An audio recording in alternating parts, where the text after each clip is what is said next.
All right. What is going on, everybody? Welcome, YouTube. Discord's been here for a little pre-show, 5 or 10 minutes of pre-show. We are now live on YouTube. What's up, Jimmy Rayner? What's going on, brother? How's Germany treating you? I know it's gonna be like 4 or 5 a.m. right there now. Damn, man, that's late. MJT2, what's up, brother? How you doing? All right. Well, if everybody can hear us, let's double check. Jimmy, you give me a sound check on YouTube.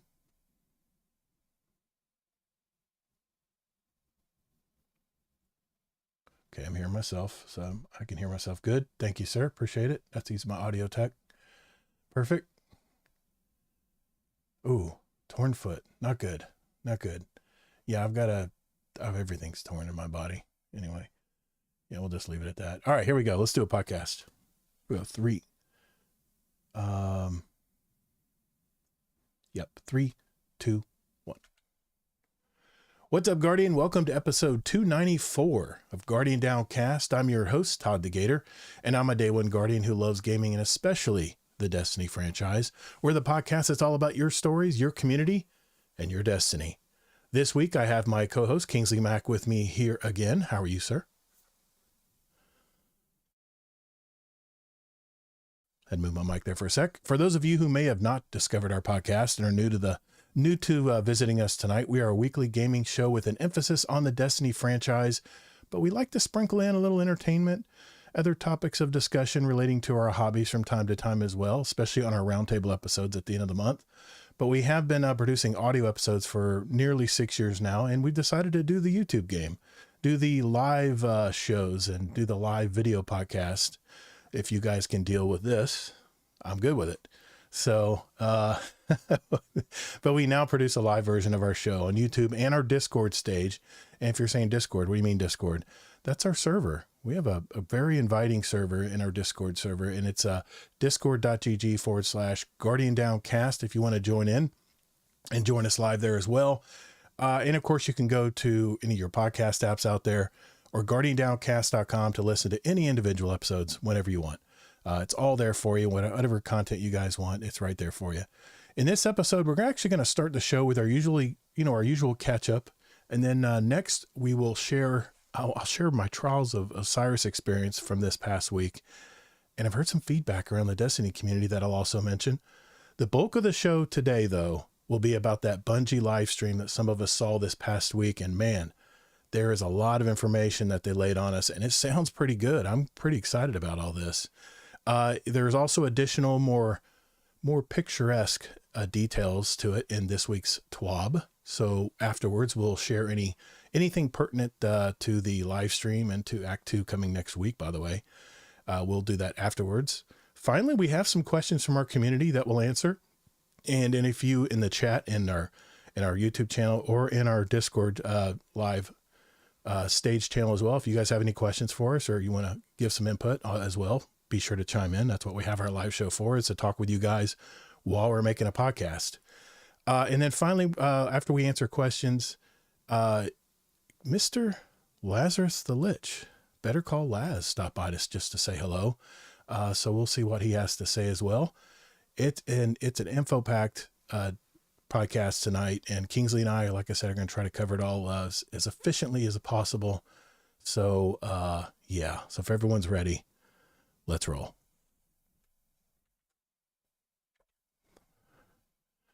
He is.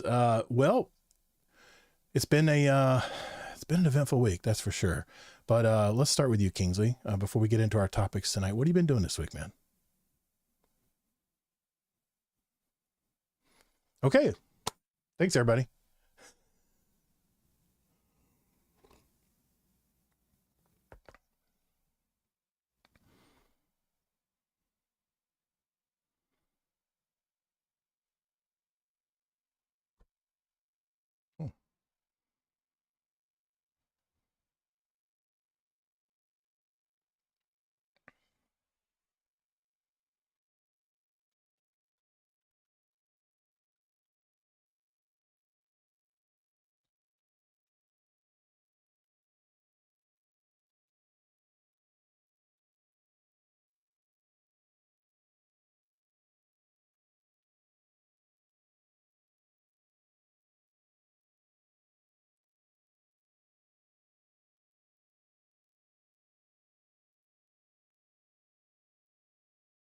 makers of It Takes Two.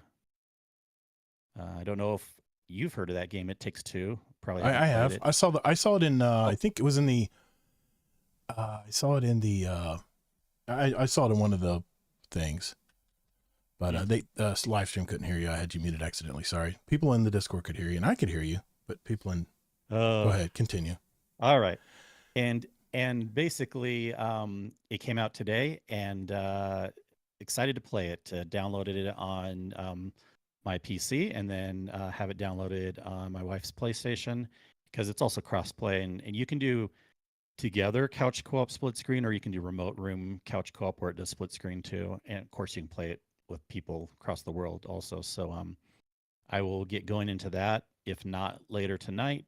Nice. Tomorrow weekend. We're really looking forward to this one, and the idea with this one is one player plays as a more fantasy-based character, the other player plays as a sci-fi character. That's right.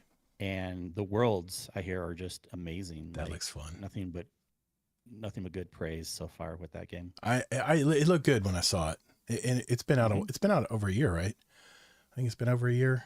It's been out. I think it came out in the It Takes Two game. Yeah, is that fairly? The fiction just came out today. Oh, it did.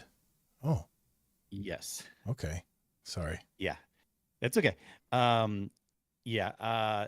It Takes Two has been out for over a year or two, but it's by the same makers. Gotcha. Yeah. This is a new game, and I'm really looking forward to it. So I got that to look forward to. Okay. I always look forward to the weekend coming up. I mean, I love doing the shows on Thursday nights. Who knows if we'll keep this forever down the road, but I love it because it's kind of like a capstone. It's like we do the show. It's exciting. I'm having a good time. And then also the weekend's coming up. So I always look forward to Thursday nights. Yeah, we're going to do a raid this weekend. We're going to do I think a Garden of Salvation Saturday night. I think I might stream it. We'll see. Yeah. It's been a while since I've run one of those. That's about it for me. Yeah. Of course, I'll talk about, I haven't really done much in Destiny, but I'm looking forward to some things that are coming up, and we'll talk about it as it comes up. I did see, this isn't super concerning news or anything, but I always love following the Steam charts. It's down to about 20,000 players for the high the last couple of days. Okay. That's down a bit from the beginning of the episode, but not as low as we got in like December and January. Yeah. That was, sorry, I meant to say 30. Yeah. The lowest daily highs were the 20,000 back in December and January. Right. So it's down a little bit, but not like the worst it's ever been. And we'll see what kind of a bump we get with Act 2. It always happens, man. It's a tail end of the season. It's like, the story's already played out for that episode or that act, and people are like, okay, they're jumping over to play whatever they normally play in between. So that's what always happens, but historically never 20s or 30s when you look at previous years. That's true too. Yeah. Yeah. But it's okay. We'll see. We'll see it go back up some when Act 2 comes out next week. Okay. Any TV or anything? Is that all you want to mention for this week? I mean, I've still been watching White Lotus. No spoilers. This season. Haven't started yet. Yeah, no spoilers, but this season is very more slow, dark, and I love it still. But boy, I couldn't see someone coming into just season 3 without watching the first 2 seasons, enjoying it as much. Yeah. Of course, this show is kind of quirky humor anyway, so you really got to be a special personality to like it. But they had me at Walter Goggins. I'm sorry, I love that guy. That guy's hot right now. I do. Yeah. Yeah, that guy's really good. I mean, wow. He's been an actor for a long time, and just little movies that no one's ever heard of, and now he's getting his big break. He's getting this is his shining time. So I'm love seeing it, man, because he's always been a great actor. Let's see. I love his interaction too with his girl. It's just, again, we won't spoil anything, but their interactions are hilarious, and he is so good. I can't wait to see it. I can't wait to see it. That's for sure. It's on our list. I'm trying to get my wife through 1923. We just finished the finale of season 1, and we're just starting season 2 now. So, but you know how they do it. They stretch you out week to week. So it's like, okay, we're going to let a few bank. We're going to bank a few so we can watch a few back to back if we're in the mood, But man, what a great show. 1923. 1923. That's right. I can't remember all these dates. It's like 1812 and Yellowstone, and I'm trying to wrap my head around it. 1492. My wife sat down. We were actually watching an episode. We tried to sit down and figure out the timeline between Yellowstone, 1812, and 1923. We're trying to figure out who's who. Like we're trying to figure out in 1923. Geez, one of the main characters, Raiders of the Lost Ark. I don't watch it. Sorry. You don't know who's in Raiders of the Lost Ark? I'm sure I'll recognize it. Oh, you just played that game. Who's the main actor in Raiders of the Lost Ark? Oh, Harrison Ford. Yeah, Harrison Ford. I'm telling you, man. Okay, well, I almost thought you might have met someone else. I got to come clean. I finally got my hip looked at, and I'm on prednisone this week, which raises my blood pressure. So I can't take any of my Adderall. I can't take any coffee.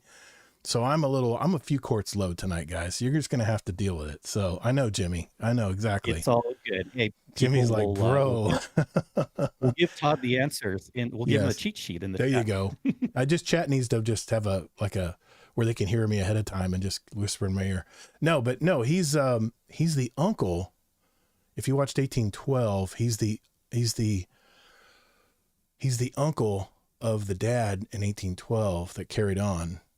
And yeah, it's complicated, I guess, is what I'm trying to say. But no, for me, last week, Destiny wise, I did play got my 3 games of comp in my competitive Crucible mode with Warcry, and I think Fang King joined us as well.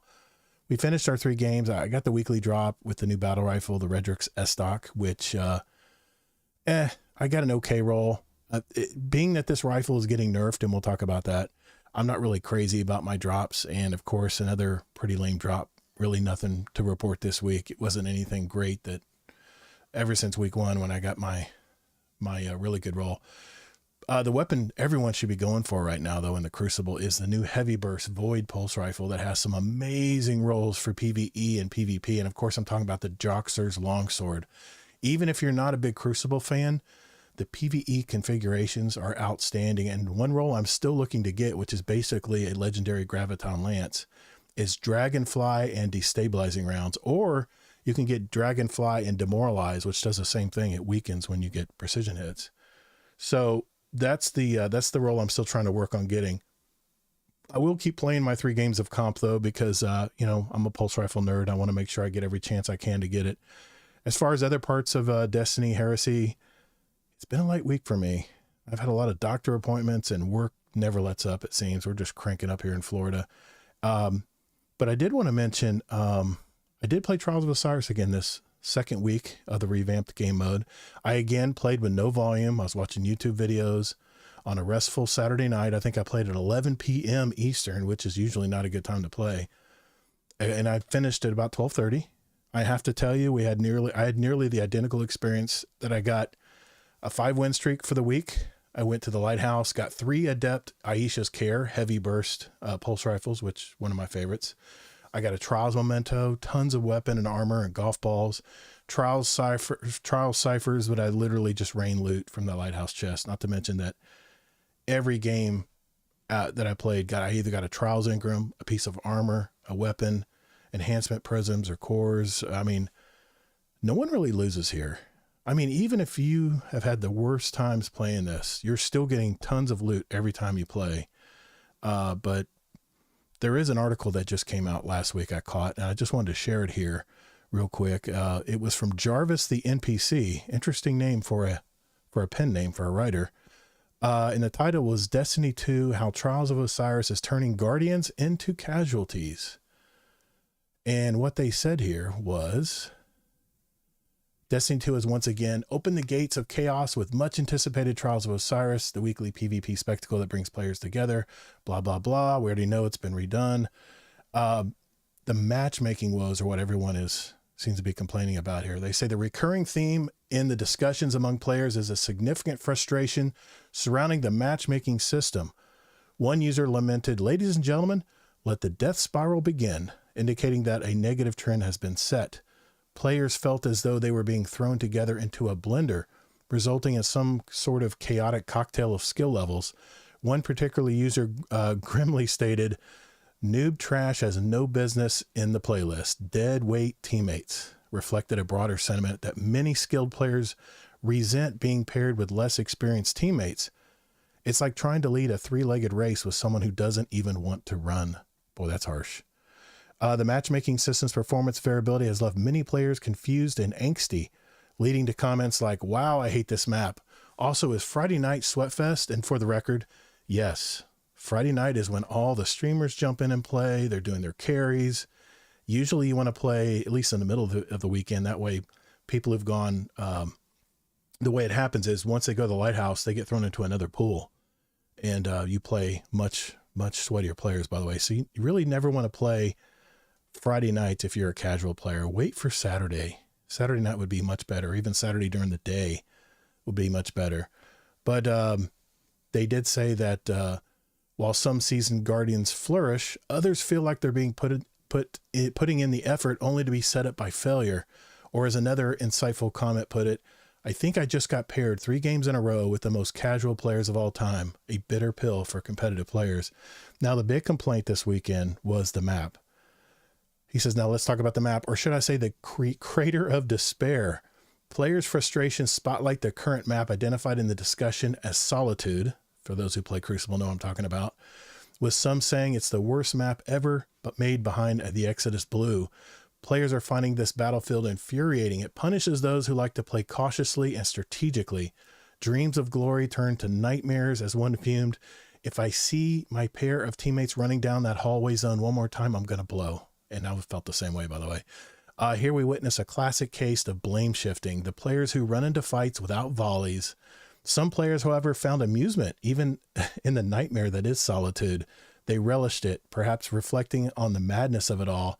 Having fun so far, surprisingly, someone chirped, showcasing how few players can find joy amidst chaos.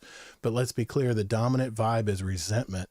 If Guardians could send personal message to Bungie devs, I'm pretty sure it would be along the lines of, please, for the love of all that is holy, change the map already. But the biggest complaint was the victories among casualties. In this mix of complaints, there's still a few glimmers of hope, triumphs that remind players and gamers that why they endure the storm. For instance, there are reports of players going flawless after a string of miserable game experiences. The joy of breaking past that proverbial brick in the wall is exhilarating, one user remarked. Wow, after not being able to win a game last week, I went flawless on my first card this week. Matchmaking is a finicky thing, and it's very much luck. It is open skill. It's not card-based anymore.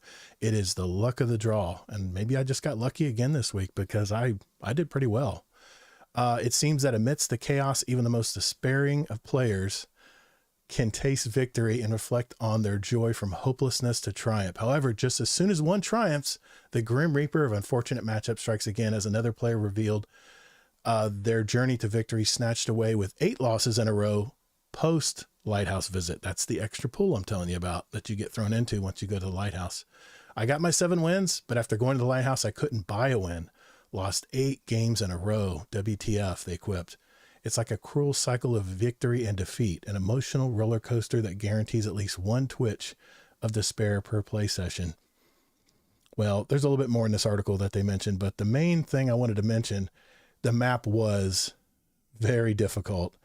If you've played Solitude, you start in open areas on each side, and then all of the action is inside the building in the middle. And there's a staircase that I was using to head glitch and kill people as they came across. But if you went inside and didn't have a shotgun, and of course I hate shotguns. I'm not going to use a shotgun. I had some tough times running down those hallways and in those areas inside and that's basically where all the heavy ammo was. So you almost everyone was drawn to that area in the middle. But I have to say, the flags mostly appeared in the middle areas, which was a pain in the butt. But I just played with my team. I just adapted to the team I was put with, and I didn't even know this, by the way. I thought because I was playing solo that I had immunity if I lost when I was in another fire team of 2. That doesn't go in effect until next week. So I didn't even have that luxury, and I still got a 5-win streak, just playing casually with no sound, guys. And you guys know me. I'm not a great player. I'm a casual player like you guys. And I'm freaking old. I'm ancient. So if I can do it, you guys need to jump in and play Trials is what I'm saying. You're going to have frustrations. It's just going to be like, it's probably gonna be like Iron Banner. You're going to go in, you're going to have great games, and you're going to have games where people just bend you over. That's just the way the matchmaking works. So I just wanted to mention that because, people have had all kinds of opinions about Trials, but, I actually started watching at the movies. I went to see my dead friend Zoe using my AMC Stubbs A-list membership at my local AMC theater. And it's a movie about a veteran from the Gulf War who has an imaginary friend who died in the war, but is still sticking around and talking to her. And unfortunately, my mother-in-law had an accident and fell this week, and we had to cut our movie short. So we're going to go back and watch it this weekend. We'll just make sure to go 30 minutes late and watch it again. But it was really good so far, what I'd seen. So I'll share next week how that ended up turning out. I've heard the ending is just superb, and it's just an independent film. It's not a big film or anything. Severance on Apple, Paradise and the Doc on Hulu. Paradise, I haven't seen the finale yet, JD. I haven't seen the finale yet, but I watched the second to the last episode last night, and it's looking good. It's looking good. It's a great show. On Peacock, I'm watching The Traitors and Suits LA, and I have to tell you, Suits LA has not really gotten me excited so far. And Tom Hanks has a new nature show called The Americas that is really good. My God, the camera work they did on this took 5 years to make this 10 episode event. And the camera footage, the camera work is it should win an award. It's outstanding. I mean, it shows things like raccoons in New York City, and not just like in nature areas. It's like, it's the Americas, and they literally scan down the United States, Canada, all the way down to Patagonia.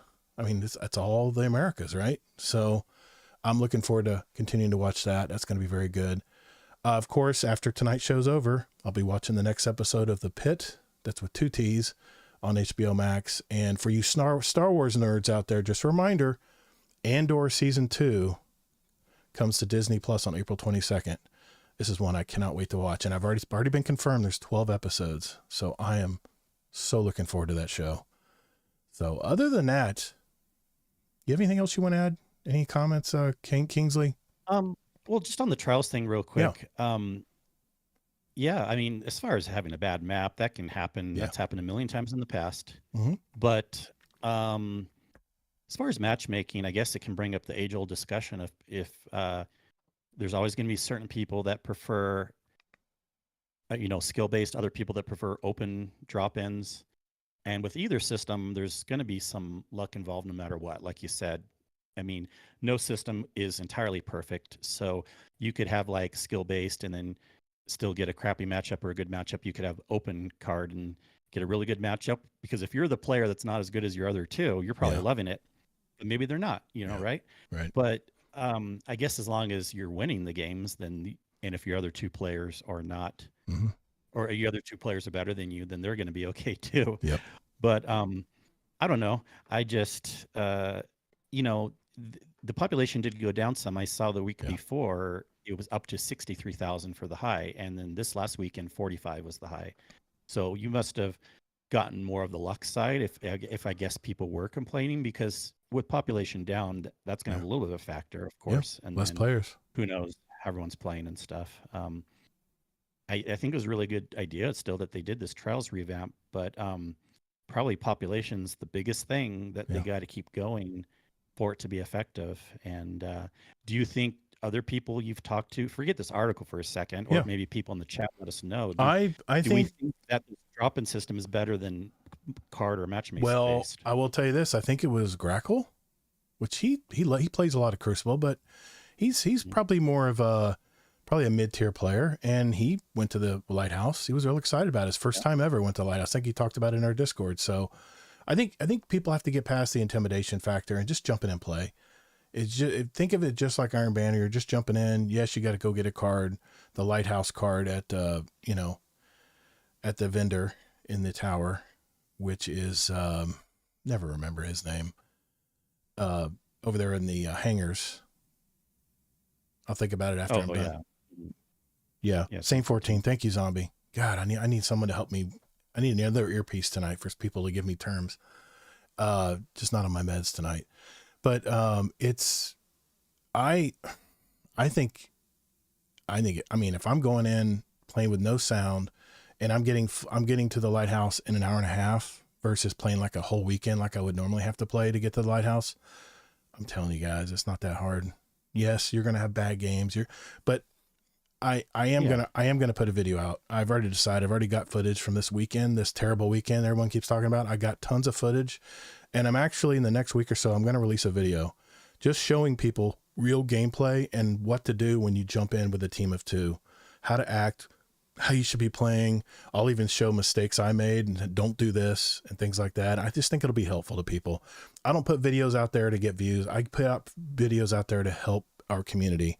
And people have, kind of been sitting on the fence going into trials. And I think if they see a schmuck like me going in there playing, they can watch some of my footage back and I'll explain what's going on and what you should probably try to do.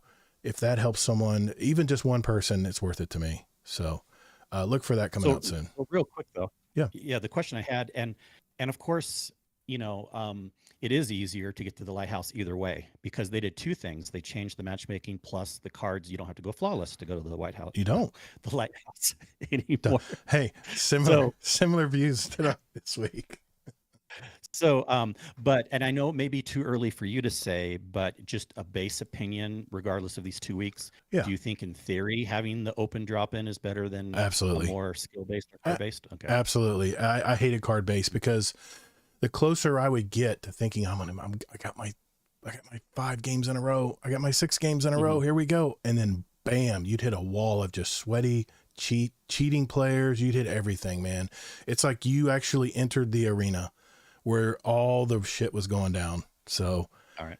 I love this open skill concept because it's funny. I'll be on my 7th win, have to win this one to go to the lighthouse, and it'll be the easiest game of the whole thing. So I love that it's not card based. I love that everyone is playing randoms. I love that everyone is playing random pools. It's of course, once you go to the lighthouse, just remember it's based on your win streak. I had a 5 win streak, which means I'd probably be getting some sweaty games if I played past the lighthouse, but I get my lighthouse loot and I'm out doing something else. So if you do just that, I don't think you'll be surprised. It's much easier than everyone is talking about. So just wanted to get that across. I keep trying to sell people to play more Crucible because you can have some really good times in the Crucible if you just have a little bit of information, a little bit of knowledge, and just get some reps. Just get some reps playing it. So. Okay, well, if that's I'm not it, scared to hop in. I'm just not interested to hop in. I know it's like me and the Nether. I should be playing. A lot of people. I should be playing the Nether a lot more than I am, but it's just I have priorities of what I want to do when I jump into play Destiny. Last night I was trying to get my. I was working on gun bounties. I was working on getting my season pass up to 100. I don't have it up there yet, and unlocking that final seasonal. Well, that final seasonal.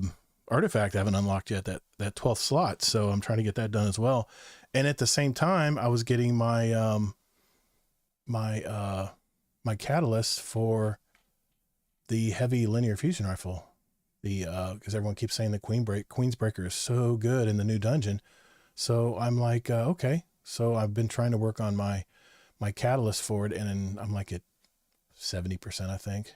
No, there it is, 271 of 400 kills with it. So I was working on that a little bit last night. That's what I do in Destiny. I just jump in and just chip away at something I'm working on.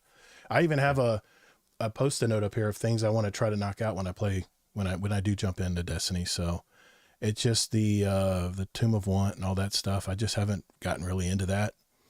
I know that's more your jam. That's kind of why me and you kind of complement each other on the show, because you like more PvE and I like more Crucible stuff. So just the way it works out. Okay.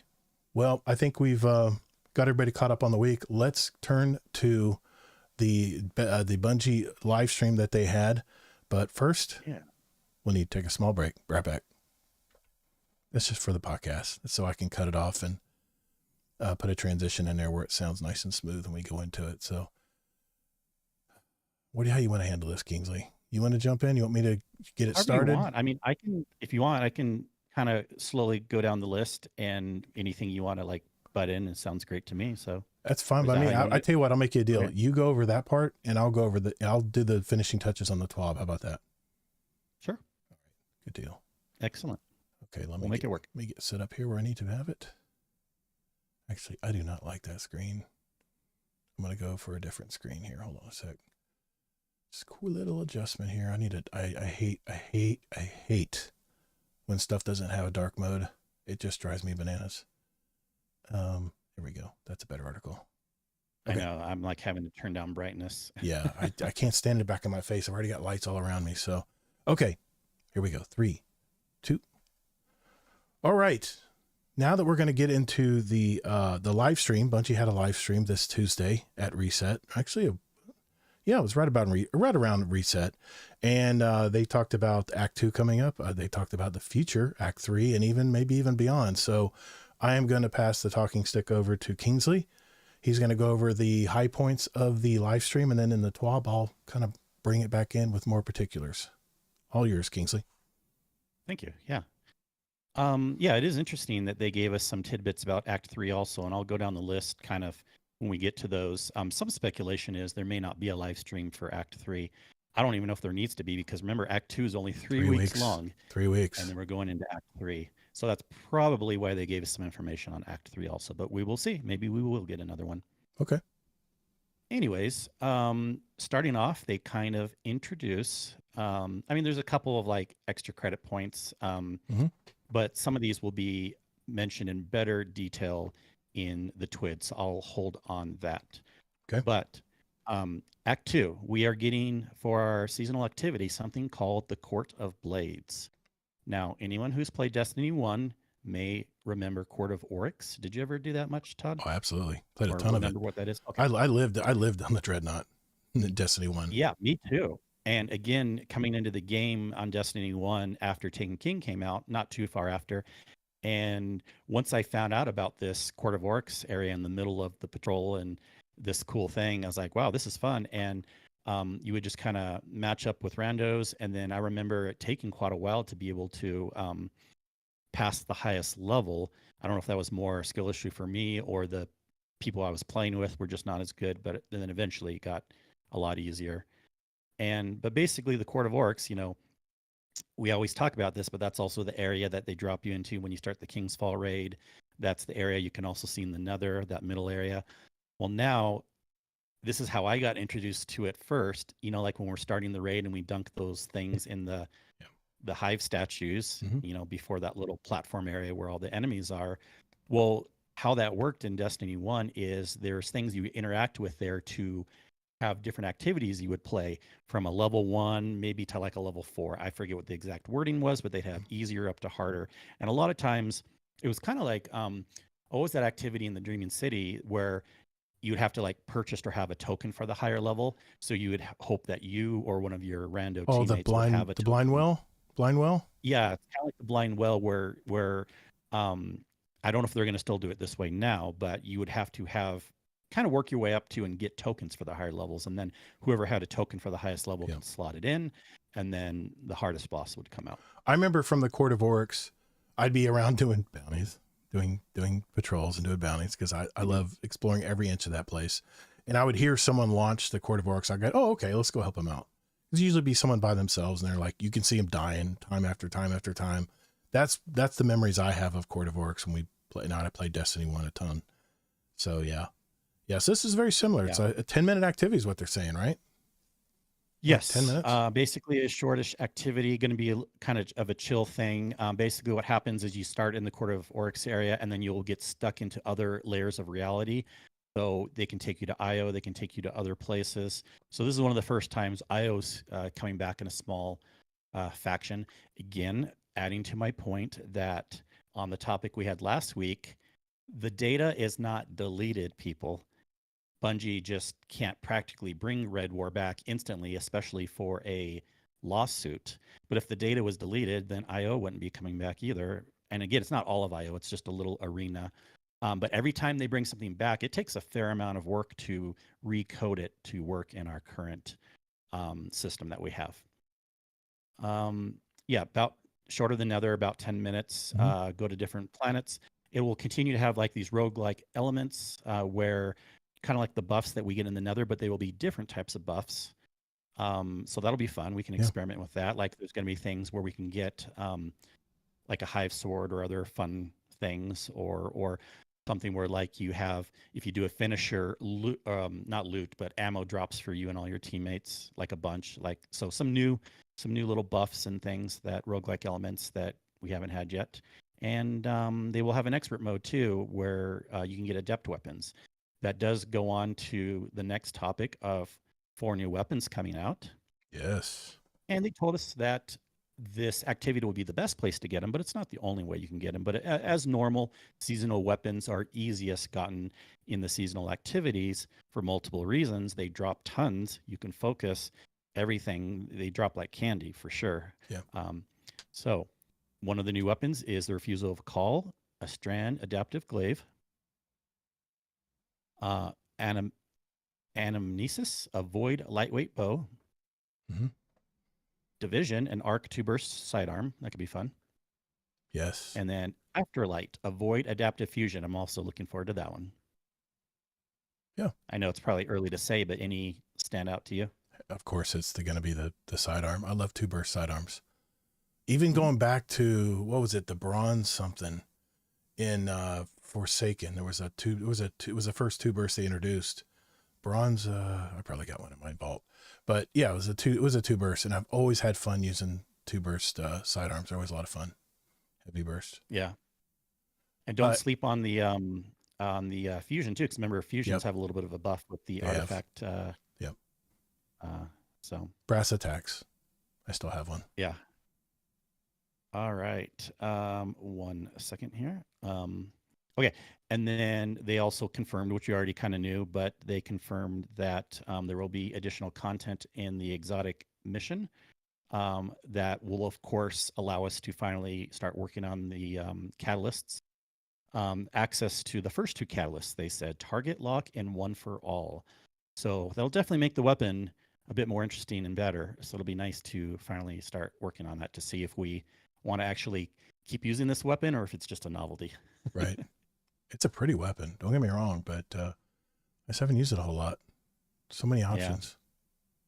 Yeah. Artifact mods, I think we probably should wait for the TWID for that because they lay it out a lot better. That's fine. Okay with that? That's fine. All right. Then they go on to talk about some previews for Act 3 also. That we'll get even more artifact mods. I mean, just a preview, and we'll get into more details in a little bit. But for Act 2, they're really focusing on trace rifles. But for Act 3, and we'll go into those details. But for Act 3, they're going to focus on rockets and strand. One mod will grant access to woven mail, and another will enable RPG autoloading, which that'll be nice for sure. Absolutely. Also, complete access to all the rest of the stuff in the exotic mission. Full customization of the new weapon, so you can do everything that you want. Here's what I love, and we already knew this through spoilers, but now they've officially announced it. They're reprising the Destiny 1 strike. The Sunless Cell is coming back. One of my favorites. And it's in the Dreadnought, so it's a lot of fun. Yeah. This one's a lot of fun. I hope people like it. And this is where the Darkblade comes from. The guy also, that type of knight that chases you around in the Halloween event, and that they made the light version of him in the Lightblade strike. So because of that, they said it's going to be a new boss, a new story for that strike, which they sometimes do, because that also happened with what's her name, the Screaming Witch in the strike, that they changed her to a different yes. Oh my gosh, what's her name? Tip of my No, tongue. I don't. Yeah, she does that crazy scream, but that pulse rifle I got, yeah. Strike. But anyways, it so many times. Yeah, it's going to be it's equivalent to like the Disgraced and the Will of Crota strike. Yeah. Expect Taken and Dread. So, guess they need to add Dread in a lot, of course, because Dread's going on with the whole Dreadnought thing. Yeah, never really thought about that, but no, I'm excited for the strike though, and that's another fun thing. I hope there's a little more going on with Act 3 than just a new strike, but well, like you said, that's all they wanted to talk about. Act 3, yeah. And yeah. I mean, it was. I think I agree with you. I don't think they're going to have a reveal for Act 3 since Act 2 is going to be so quick. I think they decided to knock two two things out at once with Yeah. talking about Act 3 stuff coming up. I think they're going to be leaning on some kind of other activity to carry us through. I mean, that's still a long way from Apollo, man. If we're talking July, that's still a long way away, man. What are they going to do to fill spring? I know. Yeah. Well, on all those points, I mean, I was going to talk about it at some point, but like, you Omnigul, know, by the way, the chat's screaming yeah, Omnigul. Omnigul, thanks. And they changed it into Voda, Omnigul. Yes. Yeah. Obviously we gotta get an Apollo reveal sometime in April. If they go even past April, that would be sad. Yeah. But hopefully they gotta. I think maybe too. It's like if they do the reveal of Apollo stuff and Frontiers, right around the time Act 3 is dropping, that's probably a smart PR move, because especially if Act 3 is like maybe not packed with as much stuff and it's going to be drawn out till at least July or worst case later, then that's like, oh, but we'll get them excited and all the Frontier stuff. So that's a good time to drop the probably like a reveal on that. Dude, I'm telling you, they're going to have something that's going to ramp up. They're just not telling us yet. They are. Yeah.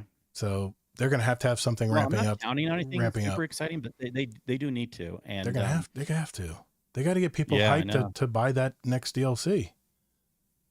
Oh. Well, I buy it even if they're not having. Well, that's of course. Not what gets me to buy it. We're but diehard it Guardians. Stop playing Destiny if there's nothing going on, in the meantime. Yeah. Yeah. Anyways, we'll talk more about that another time.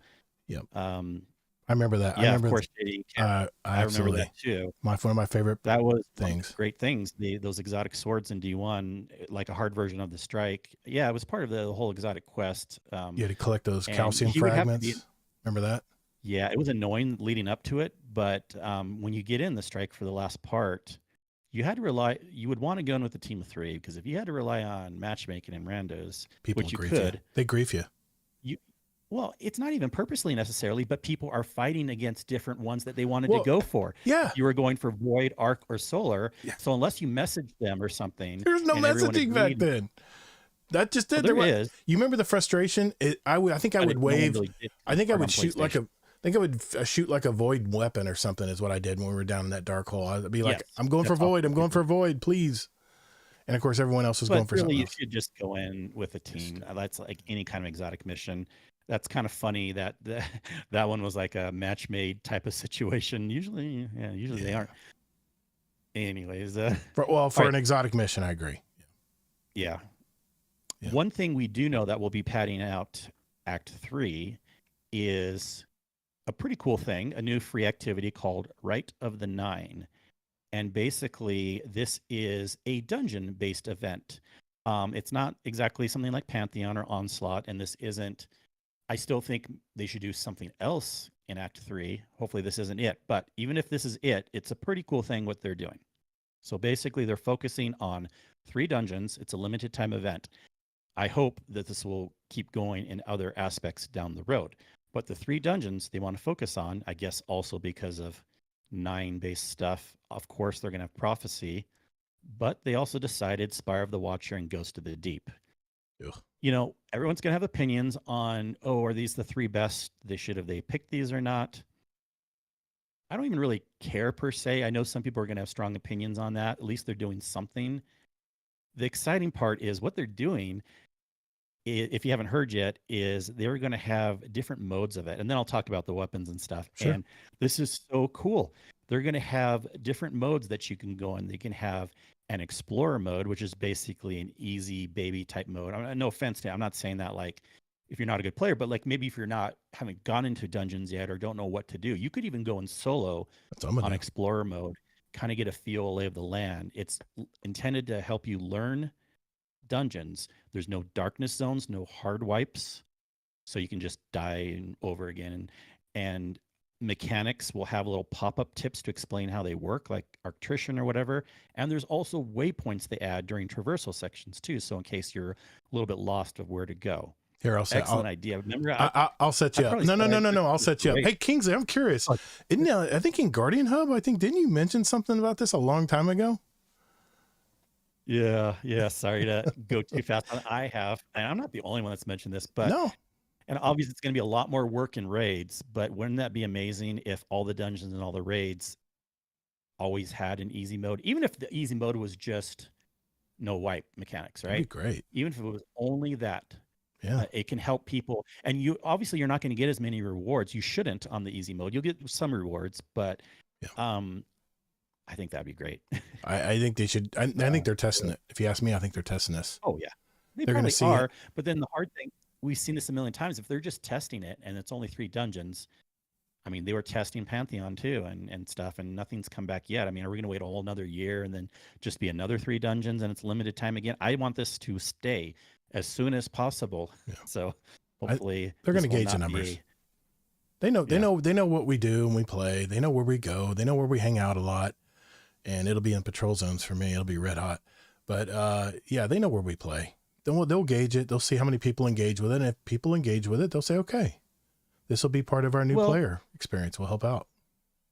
There's no real bad reason to keep it in the game technically, but I think the reason why it's limited time, this is like with all marketing, it's to get people to play it at the time it's going. We can get annoyed by that, but Disney Vault used to always do that too. But it's like that gets people to buy it because it's limited time, or gets people to hop in the game because it's limited time. So I understand why they're doing that this time, but I hope there's no point not keeping it in down the road. It's not going to hurt anything by keeping it in. I think it's a great idea. I can't believe I hadn't thought of myself. And then they're going to have what they call more like the normal version, is just the version called Eternity. And then they're going to have an ultimatum version, which is closer to like contest mode. It's going to be a little bit different. They did tell us that they're going to have things in there like not swap, which could be annoying, but to me, that seems not the end of the world. I know that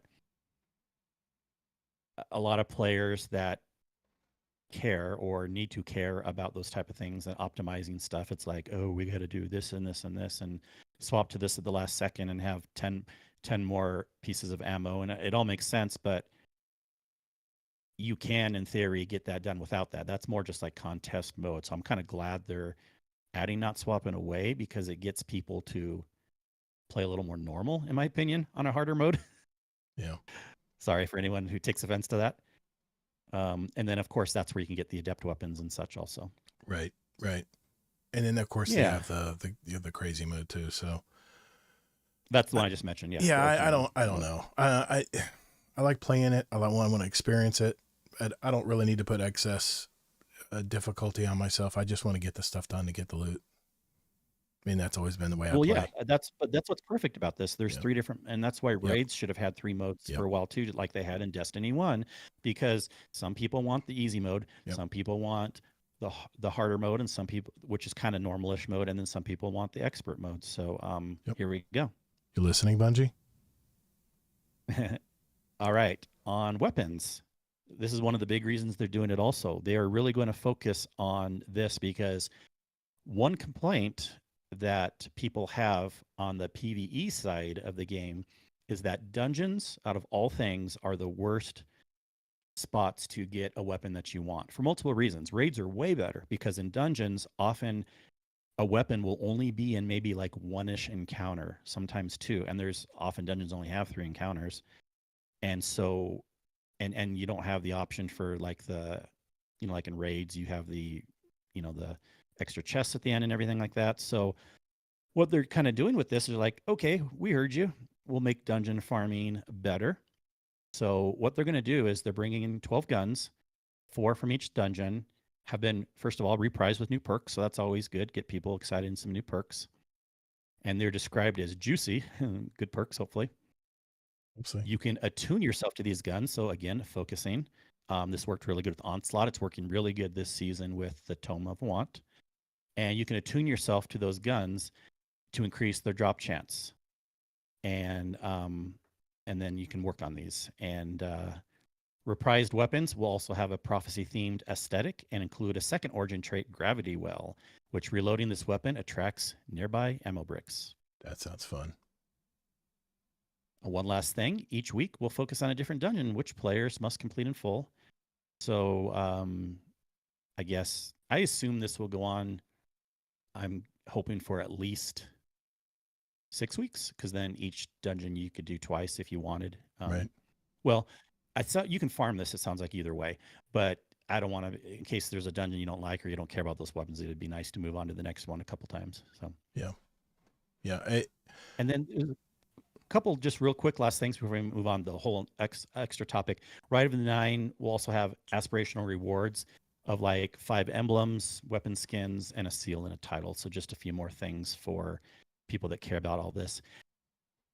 I'll give my quick opinion, and then I'm curious what you think. I Mhm. mean, this won't bring me back too much, but I am interested to hop in, and I think I like raids better always than dungeons. I think it's more fun playing with 6 people than 3. I think raids are more going on than a dungeon, but I've never been opposed to dungeons, and with all this hype going on, I could see hopping in it with some people. I even want to try hopping in just to experience the easy mode and see what it's like, just so I know what to tell people. And maybe I'll even hop in a harder mode. I Yeah. doubt it, but I think this is kind of a good thing. It's probably not the best thing compared to like what we had with Pantheon and an Onslaught last time, but this will be something at least. What do you think?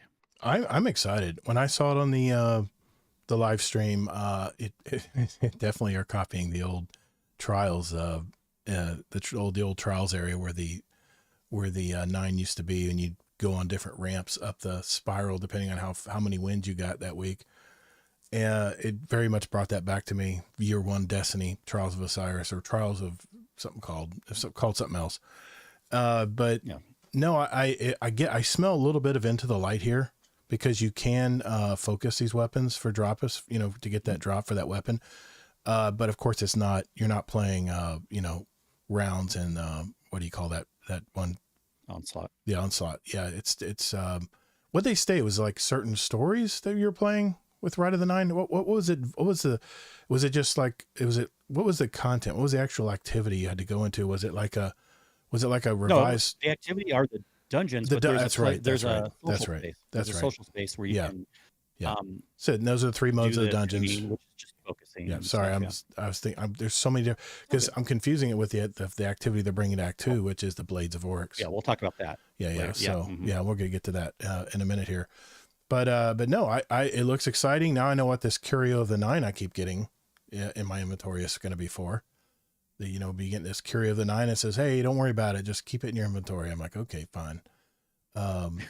So I've got a few of those in my inventory. So I guess that's what we know. We're going to probably have some free stuff to plug it in and use it for attuning to a certain weapon or something maybe. But other than that, I'm always cautiously optimistic. I try to be, look forward to what's coming as far as the activities and stuff, and that they don't get too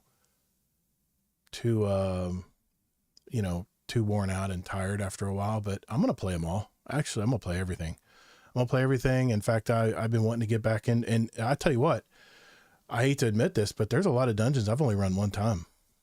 So I might go in this explore mode just to get a refresher of how to run those 3 dungeons. So I know Ghost I've run twice, maybe 3 times. It wasn't a fun one. It was a lot of swimming. I remember a lot of swimming, a lot of underwater stuff. And I remember that last boss was a killer to kill. Yeah. He was tough.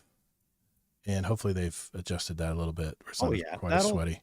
It's already been easier anyways for people that haven't hopped in there for quite a while. Plus, I'm sure they've got, I don't see why they wouldn't. Obviously, health damages should be easiest on the explore mode, and then a little more on the regular mode, and then more on the expert. So with it already being tuned some, and they kind of mentioned they'll be tuning some other things, I'm sure the health pool won't be an issue anymore on that one. Right. Yeah. Okay. Yeah, I mean, I'm actually looking more forward to some things coming sooner, and we'll talk about that. It's funny, like Act 2, even though it's so short, the activity and then another seasonal event coming up, I'm way more looking forward to what's before what we know of Act 3 so far. So hopefully we'll know more about other things coming in Act 3. They'll surprise us with things down the road, but right now that's what we know. How have you done on Moments of Trying? I know it started this week. I've already got my 14 to get my t-shirt. I mean, automatically auto-completed 14 of them, I think, right away. But are you going to want to try to get the title and seal this year, or on Moments of Trying? I don't even know if I got it last year, but I might have. But I did log in on Tuesday just mostly to check out the store. I didn't play anything in the game. And then I did check out the Moments of Triumph. I had everything checked off except for one to get the title. So I'm just one away from the title. So maybe I'll do that. Perfect. But I am really not caring that much. I'm gonna care a bit more. Spoiler when we get into it about Guardian games, because they're finally making a new activity for a seasonal event. Yeah, we're gonna get into that. I've been saying this forever. Also, never seen Kingsley so animated. Oh my gosh. All right then. Come on. Then that means it's time for This Week in Destiny. All right, This Week in Destiny. I have to do that. Yeah, sorry. I'll go ahead and share my screen here. You should be able to still hear Kingsley and I. Give me a second here. This Week in Destiny for March 6th. This week, we had an amazing time during our developer live stream and showing you what's coming very soon in Heresy Act 2. And we've talked about a lot of this stuff already, but the main thing we want to talk about was the heretical arsenal weapons Kingsley was mentioning. They're coming to Act 2. Here's just a picture of them for those of you who are. Can I share my screen? I think I can share my screen on. Yeah, I can. Perfect. Here, you guys in the Discord can see it too. Boom. There you go. Yeah, excellent. There you Can go. you see Perfect. it? There we go. Right? There we go. I'm learning, guys. Hey, I'm learning how all this stuff works. But there's the pictures of all the new weapons coming, and for me, of course, it's going to be the sidearm. That's what I'm going to want to definitely get. So wait, I didn't mention the. Is there 5? I didn't mention the bow from the other. Yeah, you said void bow. You said void adaptive. No, I said void fusion. Oh yeah, fusion. Wait a minute. I might have missed one here. Wait a minute. No. Wait a minute. Is this an SMG? Did we miss the SMG? No, that's the sidearm. That's the sidearm. No, that's the fusion. Oh, sorry. I'm behind watching a YouTube stream. No. Watch. You can still see that. You can see the screen in Discord, right? It's more instant than Discord. But yeah, this right here, you can. In this, looks like an SMG, right? Oh, that one. You're right. That's the one I missed, not the bow. I didn't even know there was an SMG. I didn't read about an SMG. Maybe that's a misprint. I don't know. Maybe I doubt it is, or else they would have pulled the TWID. So maybe they just didn't talk about it on the stream or something. All right. Anyone who knows, let us know. I mean, I'm sure there's spoilers somewhere, but since they show the pictures here, yeah. Well, like we mentioned earlier, let's talk about the new artifact perks that are coming out for Act 2. Yeah. Overload trace rifles will be coming out. We know what that is. Beam Medic is column 2. Beyond rapid trace rifle, final blows heal you and nearby enemies.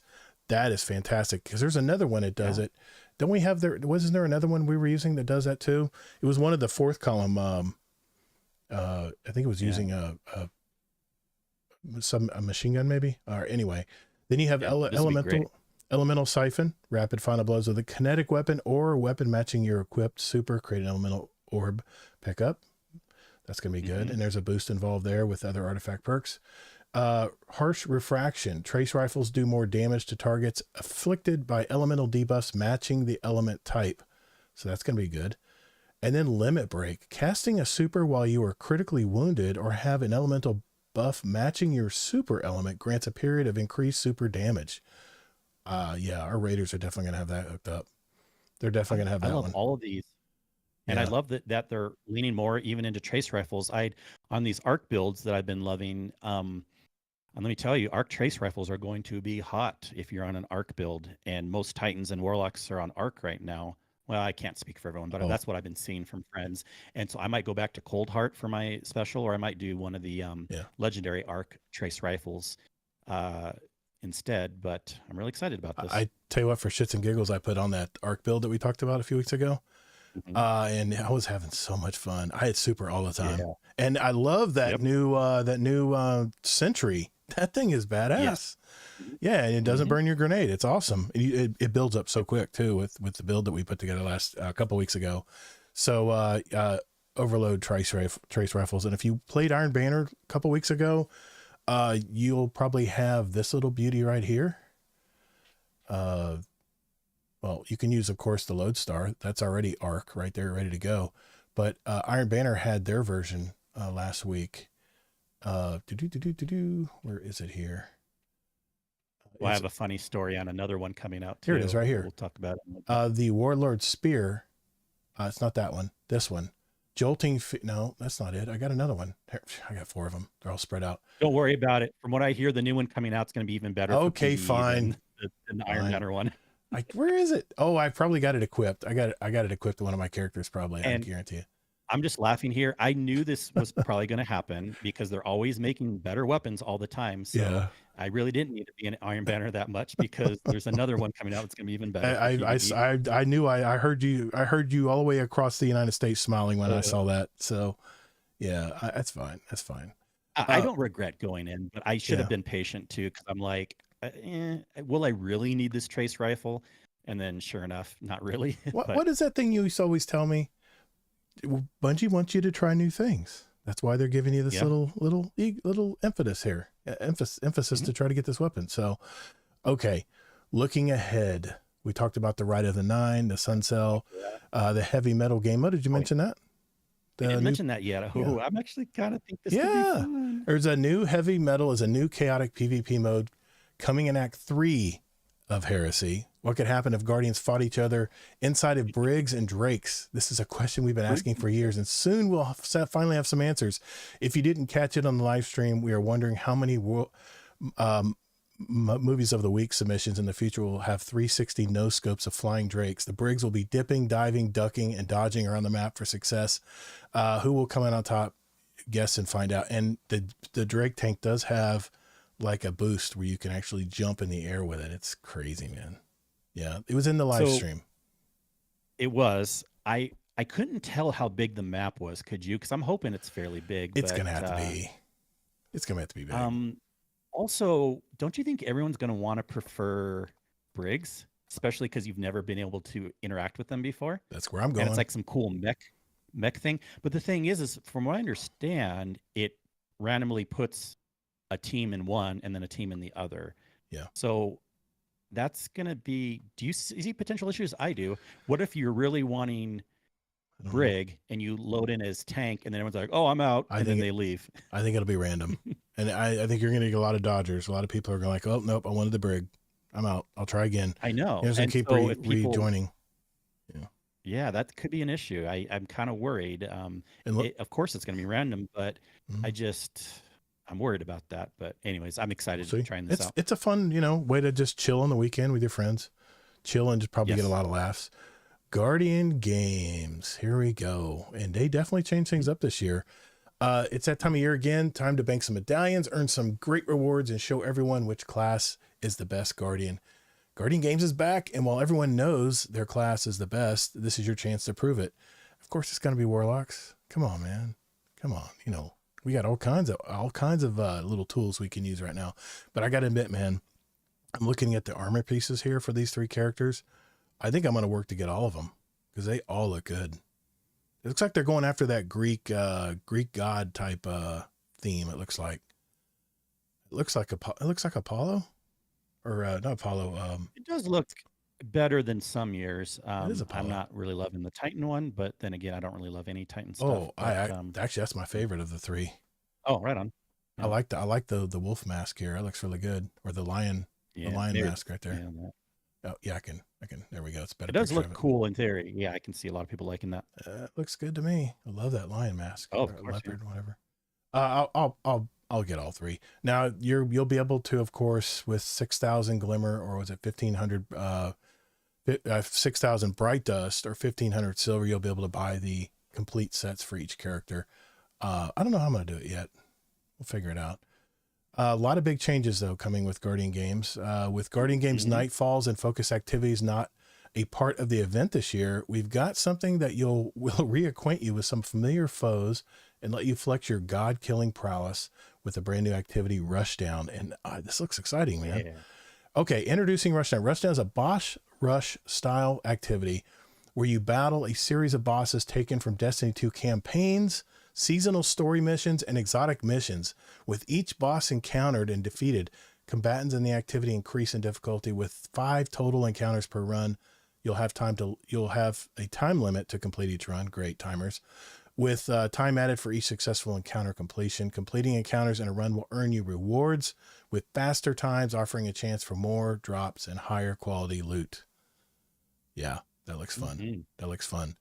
yeah, just the picture right there looks really cool. Everybody's using linear or trace rifles. I wonder why that is. Anyway, you'll have 3 ways to play Rushdown. You can start with warm-up mode. You know, I'll be jumping in there first, get my eyes adjusted, which will be your entry point for the activity. Standard and expert then ramp up the difficulty, offering more powerful combatants with modifiers and adding revive tokens to the mix. Each mode will offer options for standard matchmaking, class-based matchmaking, oh yeah, and of course private matchmaking. As you work your way through Rushdown, your performance will help determine the quality of your rewards. You'll be judged on 2 criteria: bosses defeated and total score. You can increase your score by completing encounters quickly and earning bonus points for extra time remaining. Limiting your use of revive tokens will also increase your score, as you get a bonus for unused tokens. There you go. Nice. I like that. Completing at least 3 encounters in any mode will guarantee Guardian Games weapon drop for that run, with 5 score thresholds: bronze, silver, gold, platinum, and diamond. Reaching higher thresholds in standard and expert modes will improve your chance for additional perks on Guardian Games weapon drops for that run. High scores in expert mode will also offer a chance to get a fully earned Masterwork Guardian Games weapon with additional perks. I've got a ton of these. They are really nice to have, let me tell you. So what do you think, Kingsley? What do you think of all this, man? This Guardian Games Oh, activity? amazing news. I'm excited. I'll actually be doing Guardian Games this year. I always do. It's one of my favorite activities. Yeah, but I mean, like the fact, I'm sure I'm not the only one that might be coming back a little. I could be in the minority. I could admit that, but Yeah. to have a new activity like this, and one that sounds quite interesting, and see, if you really want everyone to compete, you got to do something new and interesting, at least from time to time, right? Like, Yeah. Olympics never always just keep the same activities. Sometimes they add new activities, you know. So this, I think, is a good idea because I've been saying for years, give us something new for the seasonal activities. Don't keep having the same activity year after year. And not only does this sound interesting, I think they thought it through very well. They have different modes. I'm not saying this is going to be some godsend and fix Destiny, but I do guess that maybe we'll have more participation this year than in some previous years. It's a little hard to make that prediction because we're down this year anyways compared to previous years, but I'll have to check the numbers if Steam charts go back that far when it's all said and done, see what happens. Looks fun. Yeah, definitely looks fun. Yeah. Okay, moving on. We have the be proud of your class. While there's a lot to do in Guardian Games, the path to victory is simple. Team up with your other members of your class to compete in PvP, complete activities, and earn precious medallions. Bank your medallions at the podium to earn points for your class. Each day, class scores will be measured by the average medallion score of all players who deposited a medallion that day. Separated by class, of course, the class that has won the most days by the end of the event gets the gold, and more importantly, bragging rights. Okay? Depending on your contributions to the Guardian Games All-Stars, you'll also earn glows to proudly wear. These are linked to your personal and group achievements, and we have 4 in total. 1 for being the best in tower. That's the one where you just glow gold everywhere. Another for being a member of the winning class of the day. A shoulder glow linked to your weekly performance in Rushdown. A second shoulder glow for your weekly performance in Supremacy and Gambit. And a bronze, silver, or gold for with the shape of a laurel crown, depending on your class place, in the Friday coronation ceremony, just like last year. Nothing really different there. Another picture of the Guardians there. To kick off the festivities, visit, of course, Eva Levante in the tower. Grab the intro quest, Best in Show. You'll also get your Guardian Games class item, which, like JD Kent said in the chat, rip your exotic class items. Hey man, I haven't leaned on those in a while, so I'm good. I'm good, brother. All right. As you look into earning medallions, Eva will also have a great variety of contender cards to choose from that will earn you medallions upon completion. In other words, bounties. The cards will be divided between gold, platinum, and diamond with increasingly challenging objectives for each tier. The diamond medallions are worth a lot and can change the course of the day. So they're limiting them to 2 a week. Keep that in mind, 2 a week. So choose carefully what you want to get a diamond in because you can only get 2 a week.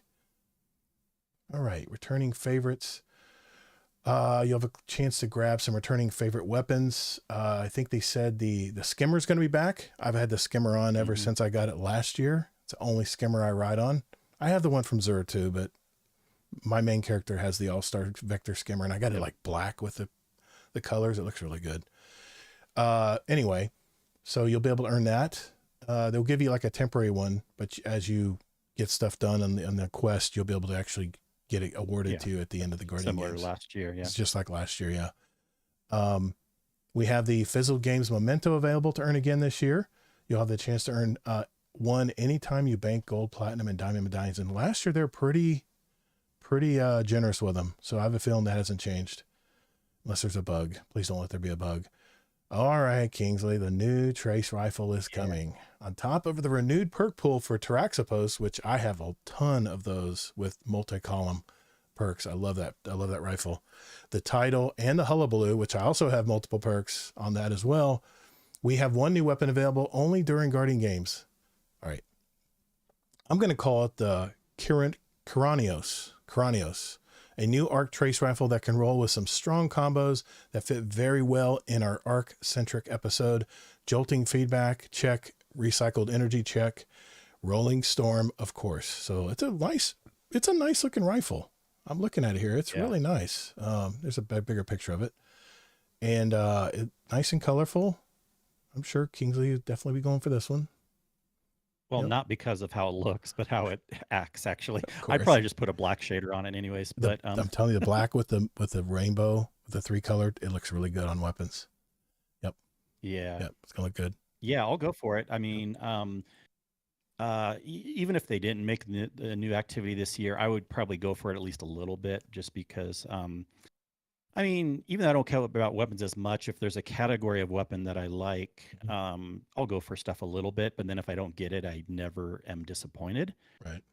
But this one I'll go for because it will be good in PvE also. And arc trace rifles I'm really loving right now. And so, yeah, why not? Yeah, why not? Might be a different feel than the one from Iron Banner. You never know. Yeah. Mm-hmm. New event, new look. Here, of course, is the armor already mentioned. But like I said, there's a closer look at them all. I really like the iron. I like the, it looks to me like it looks like I don't know, kind of looks like a lion to me. I don't know. Hard to say. I like the hunter one the best, of course. Again, even though I'm the warlock main. Yeah, the laurels. I'm probably gonna get all 3. I don't know how I think about the serpents here. A little too blue for me, but maybe a shader can change that. And Sure. I like the helmet for the warlocks, but I'm not liking that gown. No, I'm not liking that. If I get if anything, I'll probably just, if I can, I'll probably just buy the Apollo helmet here and be done with it. Cause this doesn't, compared to, I don't know if you guys, the Guardian photographer last year actually featured me with my set that I got last year. That set is outstanding. This set, I'm a little lukewarm on this warlock set. So I'm probably going to lean more toward the Titan and the hunter set. Yeah. Okay. The champ title, of course, will be available again, and the event card you can get. It includes weapons, a new exotic emote, a new exotic sparrow, and a new legendary shader. Complete all the challenges and earn the champ title as well. That's the event card. Probably going to be $10 or 1,000 silver, I'm sure. But here's the exciting part. I love jerseys, man. I remember getting the jerseys from, remember the Gambit, special Gambit they had very first years of when they introduced Gambit, and they were awarding these jerseys. I still wear them to bowling every now and then. I should have worn one tonight. You know what? I'll wear one next week. I'll wear one of my Sentry jerseys from Gambit that I got a few years ago. But man, these jerseys look good. I think I'm going to pull the trigger on this, man. Just to be able to wear it on stream. It looks good. What do you think, man? It looks really nice. It looks like jerseys aren't for me. No, but they do look nice.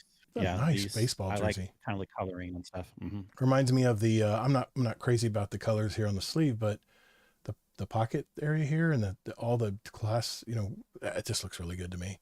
I'm probably going to get one. Of course, 25 is for 2025. That's the number on the back that you'll get. And I think I don't think you can personalize this one. That's the Moments of Triumph t-shirt you can personalize, but I don't think this is personalized. And I'm sure it's going to be like $75. So get your wallet out if you guys really want to get this. Yeah, Jim Raynor, 120,000 bright dust won't be wasted. Yeah, I guess not for your armor pieces, right?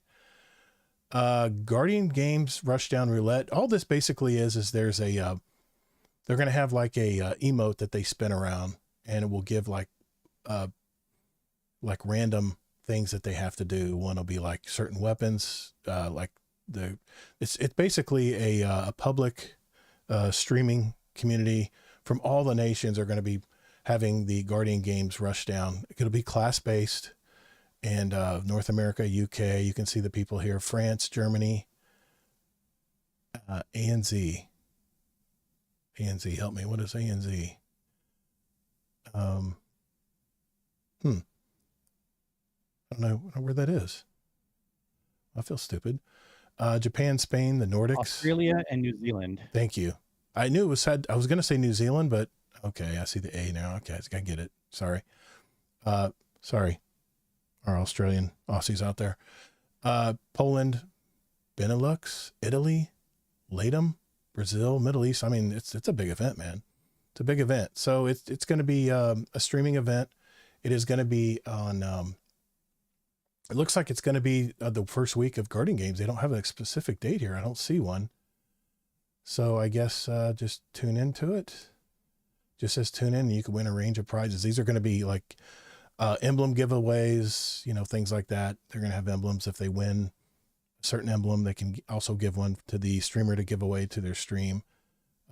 So yeah, it's going to be roulette because they'll have different factors like, maybe the chat can choose what they have to use or things like that.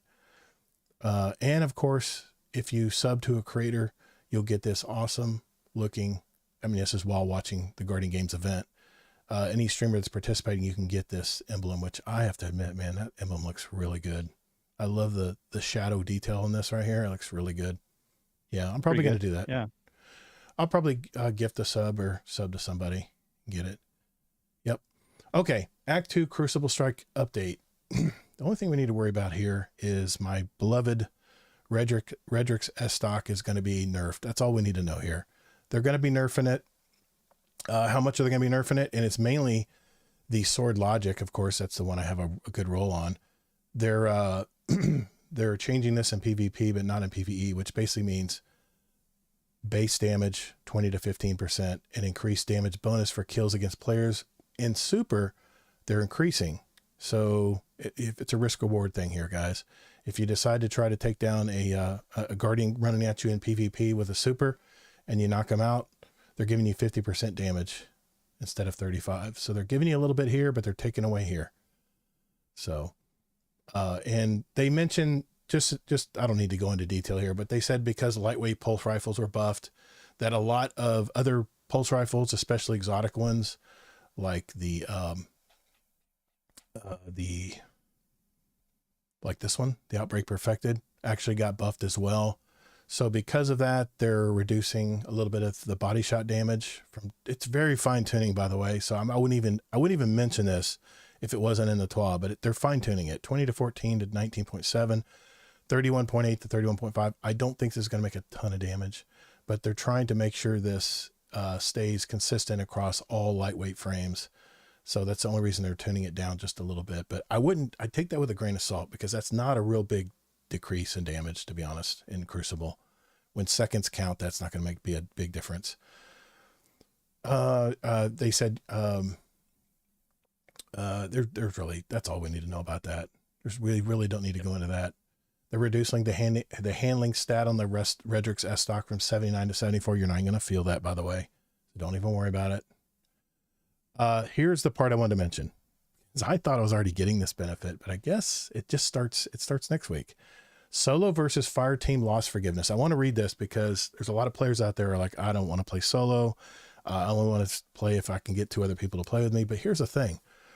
When Act 2 goes live next week, the newest mechanic of Trials of Osiris and the competitive and comp, by the way, if you need a refresher, there's a Crucible update you can go back and listen to. But starting in Act 2, we will allow duos to match trios right off the bat in both Trials and comp, which I thought they were already doing. This will continue to allow duos to play with our 3v3 playlist without making it feel like an advantage that they can avoid trios. We have not enabled this in the past because for the solo player that gets brought into the match to fill out the duos team, which I did a lot in Trials this weekend, it always feels like a bad experience to see a trio on the other side. We also understand that filling out duos games and with solo players often makes us feel like a lottery to see who gets the better team. And that is true to some point. To help with this friction, we'll be setting it up so that any solo player that gets matched against a larger fire team in either trials or competitive will be granted loss forgiveness for the match on the condition that they don't quit, don't go AFK, or try to throw the game. Doing any of these actions will still result in a loss and potentially matchmaking restriction, blah, blah, blah. You might get banned or timed out. Winning the match will still count as normal, by the way. But we believe this change will have the effect of encouraging more people to play as full fire teams while also improving the experience of solo players who get matched with fire teams in these modes. Now, here's the thing. I don't know if you realize how big that is. If you are playing Crucible solo in comp or in Trials of Osiris, which that's all I play at Trials of Osiris is solo, is a good chance you're going to get matched and paired up with another duo. And if they're going up against a larger fire team, a fire team of 3, you can literally get flawless if everything hits just right. You can go flawless to the lighthouse if you get matched up a lot of ways this way. So you have nothing to lose. If you get matched up with a duo and they're going against a trio, you have nothing to lose when it comes to playing trials or comp. So that encourages, to me, that's telling me jump in as solo. I think that's encouraging more solo play than it is 3v3. I don't understand how this is helping a 3v3 fire team, but if you're playing solo, which I already am, this is great news, which I already thought this mechanic was in effect. So now it's going to be even better in trials. So get out there and play trials, guys. On the prowl, smoke grenades are being nerfed. Thank goodness, because I got hit by one in trials. I couldn't see, I couldn't move. I couldn't even shoot my weapon. I literally might as well just been frozen with stasis and say, shoot me. It's not a fair fight. So they no longer reduce. Should they get rid of stasis also? Well, stasis has a time limit. That smoke grenade lasts forever, dude. I swear to God. Someone hits you with a smoke grenade, it has nothing to do with skill. It's all it is basically you can just sit there and just pot shot people. The stasis one, but I didn't know the smoke one lasted longer. It lasts a long time. It's oppressive. So no longer reduces player move speed and jump height, no longer reduces the weapon handling, and no longer suppresses player movement activities. And on the prowl, hunted players no longer have pink glow in the first person's perspective, reduce the glow intensity on hunted players in third person. They're going to keep an eye on the Void Hunter and see how things go. They'll let us know if they need to tweak things a little bit more. So, yeah. What if you were so bad that it appears that you were throwing the game even though you were trying your hardest? Come on, JD Kent. Come on, man. You know the players that are griefing. They're the ones that are going into the enemy's area and shooting their gun in the air like, hey, come get me, come shoot me. Come on. You can't always know, because I get his point, because there are times too. Look, not playing Crucible all the time, I guarantee sometimes going into matches where people complain they're cheating, I guarantee at least 20% of the time they're not actually cheating. It's just people being salty and grumpy. And then on the same aspect, I see what you're saying, JD, like probably at least 20% of the time there could be a player that's really, really bad, and I hope they don't get penalized. Thinking that they're trying to purposely lose. All right, I'm making this video this weekend. The analytics they're going to use on that. I'm making this video this weekend. I'm gonna replay some of my trials play from last week on that horrible map everyone kept talking about, Solitude, and I'm gonna show you how I played it and got 5-win streak without even sound on. You're gonna hear sound in the video because I didn't have my earbuds in. I literally was watching a YouTube video on this screen and playing trials on this screen, and I'm just gonna walk you through how I did it. And I'm telling you, it's not that hard. You just have to play with your team. It really is all you have to do. So, okay. Speaking of trials, the new sniper rifle is the adept weapon this weekend. I'm not crazy about snipers anymore because they've just nerfed the shit out of them. The flinch is still very bad when you try to use them in Crucible, and I've hit people in the head and they've survived. So I'm like, why even use a sniper rifle if you can't one-shot people anymore? You know? So skill issue, right? Right, Deadpool? Skill issue. Okay. But it just letting you know, it is available. It's going to be this weekend's adept rifle. I'm going to do it anyway, but I'm not going to be crazy about using ciphers to try to get another roll.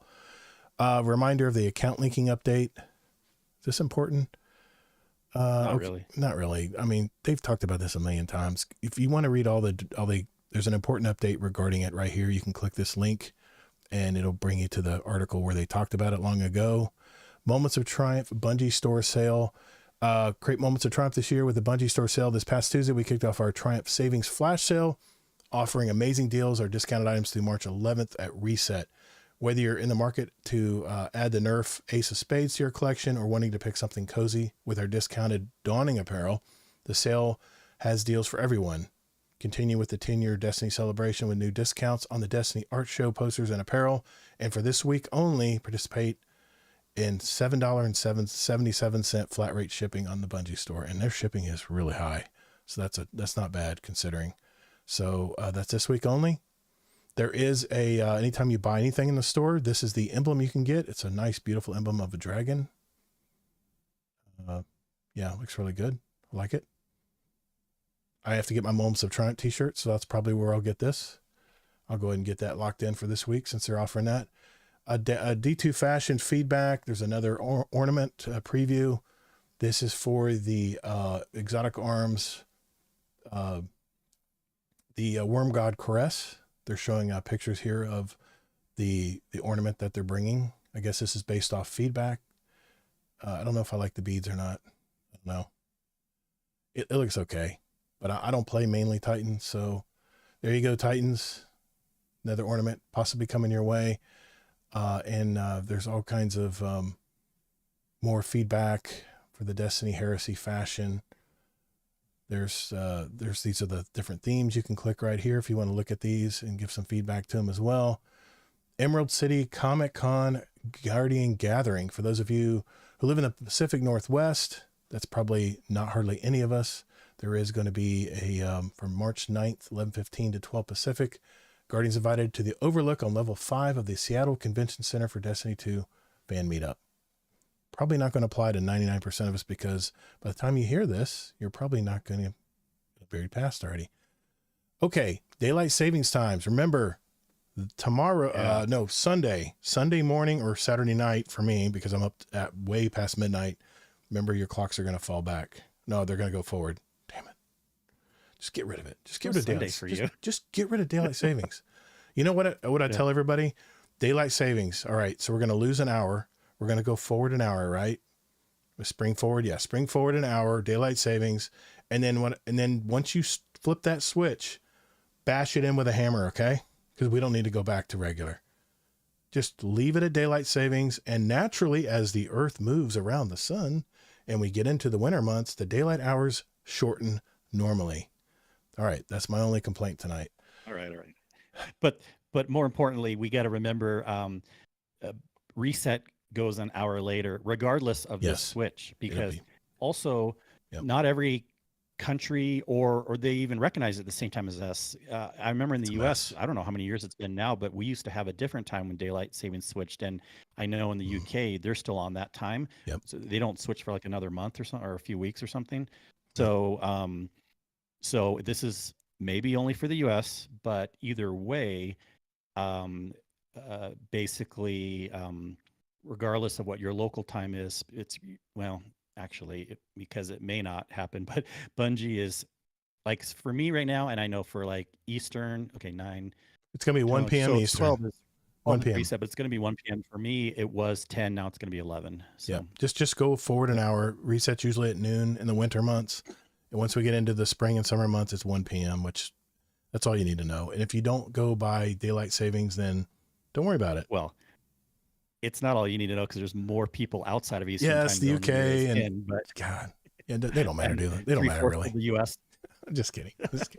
I'm in a ornery mood tonight. Okay, account recovery services. All right, guys, if you guys are using account recoveries, you're actually giving people your password so they can sign in and go play Trials and use their cheat codes or whatever and win games for you. Remember, even if you don't touch the keyboard or you don't touch the controller, if they logged in and used your account and used cheats, you are going to lose your account and they will IP ban your ass. I've had that happen to me before. You talk about scary. It means anything you log into, they know it's you. Don't do it. I'm telling you, don't do it. The early days of Destiny 2 went to PC. I accidentally used an overlay program because I was dumb and I didn't know how to do much screen cap. They banned me among a ton of people. and they reversed the ban because so many people just didn't understand. But I don't ever want to be faced with that again. So don't do it, guys. Don't give people your stuff. Don't do boosting accounts or any of that stuff. Don't give people your passwords. I think amongst everyone we're talking here tonight, I don't think I need to mention anymore. So known issues list. Anything in there, Kingsley, we need to mention? No, there's not really anything interesting. I'm trying to look for something. So too many things are broken. Yeah, shit's broken, guys. I mean, shit's always broken a little bit every week. So yeah, we got some Destiny art. We got some movie of the week right there. That's another week just went by. We can't wait for all of you to play the new content coming in Act 2 of Heresy, which is next reset or tomorrow. If you're listening to this in the audio form, do your best and be the strongest, have your strongest PvE builds, be ready to fight Court of Blades. We also have Guardian Games, Moments of Triumph. I mean, there's so much to do. There's so much to do right now. So get ready and have fun, guys, next week. Just 5 more days until Act 3 as of tonight when we're talking. Destiny 2 community team. Thank you, Destiny 2 community team. Thank you for, again, sharing your feedback with us every week and helping us out, letting us know what's coming up, getting all those people hyped and what we need to do. So I'm looking forward to next week. Gonna be a lot to do. I'm all about checking the box. So it's going to be the kind of thing where I'm going to be trying to complete my Guardian games. I'm going to be trying to complete my Moments of Triumph at the same time. It's going to be off the chain. So I'll be very busy doing just a lot of busy stuff. So that will be me next week. So anything you want to add, Kingsley, going into next week that I haven't mentioned here? That is, you went over the TWID very detailed. Thank you. Yes, I wasn't supposed to do that, but I tried to skim through it as quick as we could, because we covered, you can probably imagine, we had a lot to talk about tonight. So we do have some questions from our community, and we're going to do that right after this small mandatory bathroom break. Be right back, guys. I don't need a bathroom break. I'm good. Okay, but real quick on the questions, if you don't mind, sometimes you erase them too quickly where I didn't read it. Go back to read it. No sweat. So do you mind not erasing it? I won't erase them until we're done asking them all. Okay. About that. Okay. Well, you don't have to do that if it's easier. No. But like, at least don't erase the previous one until you actually get to the next one. Hazel, before you would erase Hazel it hated when I did that. Hazel would get irate when I did that in the past. So I won't touch it. I'm not pissed, but then there's times where I wanted to go back and read it, review and then it was already right. I know. Sorry about that. It's all good. Not right. a big deal. Hey everybody, thanks for hanging out with us tonight. This is really cool. I appreciate you all. Let's get to some questions real quick here. And Lazz stopped by tonight too. Before we leave the show, we'll play his speak pipe and voicemail before we go. By the way, you guys can leave us voicemails. Don't be afraid. The phone's not going to bite you. You know, guardiandowncast.com, send us a voicemail. It's that simple. Or you can go to speakpipe.com/guardiandowncast if you want to send it that way and go to the website and actually do it. That's fine. But if you want to send us a voicemail, feel free to do it. You'll hear yourself on the show. I think that's pretty cool. I never had a chance to do that with podcasts I listen to. So anyway, let's get some questions here real quick. 3, 2. All right, boys and girls, it's that time of our show where we get questions from you guys. And I'm going to start with our Discord here. We have a few questions. I want to go over here from the original Jimmy Rayner. Do you think we should be allowed to use all artifact mods? So maybe by reaching season pass level 100, you unlock enough points to unlock all 25 perks. By 150, you get the next 5, and by 200, you get everything. Most of the artifact mods that you can use in one build can be built into anyway. And it also helps with loadouts. You don't need to swap the artifact for every loadout. This annoys me the most because they used to do that, right, Kingsley? They used to let us unlock everything. I hate having to go back and find out which one do I have to refund to open up this one over here. And I know you can pay, you have to pay money to reset it. I can't remember if you used to have to pay to reset it. I don't remember them ever letting us unlock all of them. Yeah. They used did to. That one? Yeah. Yep. They used to. And then they went, I think what they're afraid of is we were too powerful and they wanted to produce some resistance. Let us know. Do you remember that? We used to be able to do it. I thought I want to say Dawn. Every single artifact. Everyone. Are you sure? Yeah. Everyone. You could unlock all of them. And it was great for me because I was a I was stacking bounties, and I easily would unlock everything after not long. So yeah, I'm telling you, I used to be able to do it, but then they cut it back, and now they've added these extra rows that they don't give us another unlock with the extra rows. So it's like, what do you think? Yeah, that's the biggest thing. I have mixed feelings about it. Okay, yeah, Zombie does clarify just for the first couple seasons. Look, I think a lot of games are pretty normal where you can't get every little thing. So it's not just Destiny saying like, oh, there's not some precedence where it's like we should for sure get every single artifact thing. It can make sense if there's some really powerful, because if they let us get every single one, they might be afraid to make a super powerful one one particular season. So I can see pluses and minuses either way. I'm not so much interested in the argument of should they let us get everyone or not, but maybe at least a little bit more either way, especially with those extra rows. When we get the extra rows, and that's basically the question, right? And what you were saying, when we get that extra rows for Act 2 and Act 3, they got to give us at least a couple extra for those. That's exactly. I think they should go back to letting us unlock everything. Give us reason to play the game, Bungie. I mean, you already cap everything at 100 for the first act, and then 150 and then 200, which don't get me wrong. If you had it at 100 for all three, I'd be irate. I like unlocking new stuff in that season pass bar. That encourages me to play, and encourages me to go do bounties and get extra XP where I can when I'm doing activities in the game.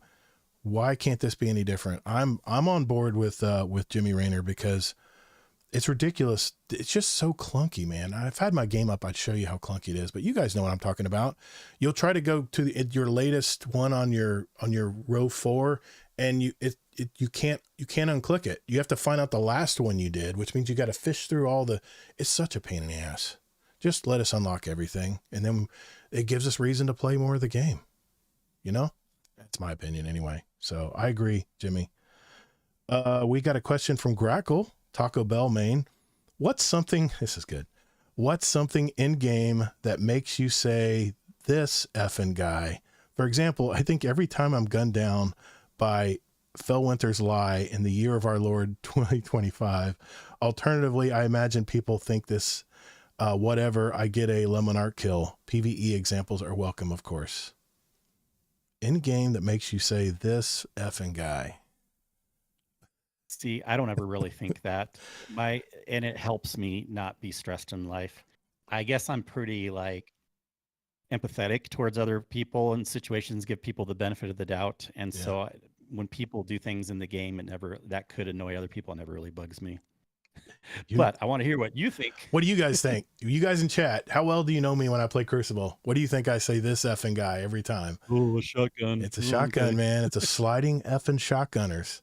I'll be trying to move in and charge them with a sidearm in hand and just go into town. And they're like in one movement, they'll slide and shotgun me. It's like, you can't even defend yourself. It's such a broken part of that game. It's so broken. Anyway, I digress. They might say the same thing about sidearms, actually. Are you kidding me? Sidearm is a spam weapon. You literally you're literally running in like you have an auto rifle in your hand that only has 15 bullets. People complained about sidearms. Really? I know there was. Yeah. All right. There was times that sidearms were too OP'd. Maybe it's been a while now. There, Jimmy agrees. Yeah. All right. You see stuff move. Yeah, exactly.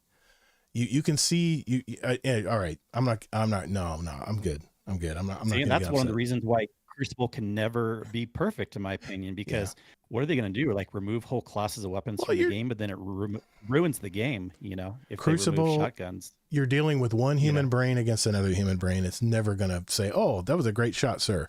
I bid you. Very good shot, sir. Exactly. Thank you very much. I'll go. It always seems like a losing battle. No one likes to get killed in Crucible. I mean, come on. I mean, because I'm usually. I mean, like opinions of what the meta is, and it's always changing. And then if they lower the shotguns, then someone's going to complain about something else. So yeah. I like I said, it's my bane, and I as many times as I try to learn my lesson, I still end up rushing in when I know they got a shotgun, like in Trials, and I'll still rush in thinking maybe they're not going to be lucky this time, and I'll gun them down. And nope, every time they got that sliding shotgun down. I know it's slick draw. I know it's what it is. Anyway, Thanks, Grackle. Deadpool 1 Merc threw one in here. It's question for the show. What is your favorite exotic weapon? If you could change a perk on it, what would you change it to? Favorite exotic weapon? Too many exotics. It makes it too hard to answer this question. It was easier in Destiny 1 or in the early life of Destiny 2. I'll buy you some time, Kingsley. Maybe, you need some time, or you I good? got it real quick. Okay. I'll just go with Sunshot. It's a boring answer, I guess, but I like it a lot. And there's times where I'll, even throughout changes and metas and stuff, there's times where I'll bust it out again. So perk that I would change on it, I don't know. I would want it even better. So make the explosions even bigger or better. Here you go, Deadpool. Favorite weapon. What do you think I'm going to say? It's going to be Telesto, of course. And they did already give me a perk that I love.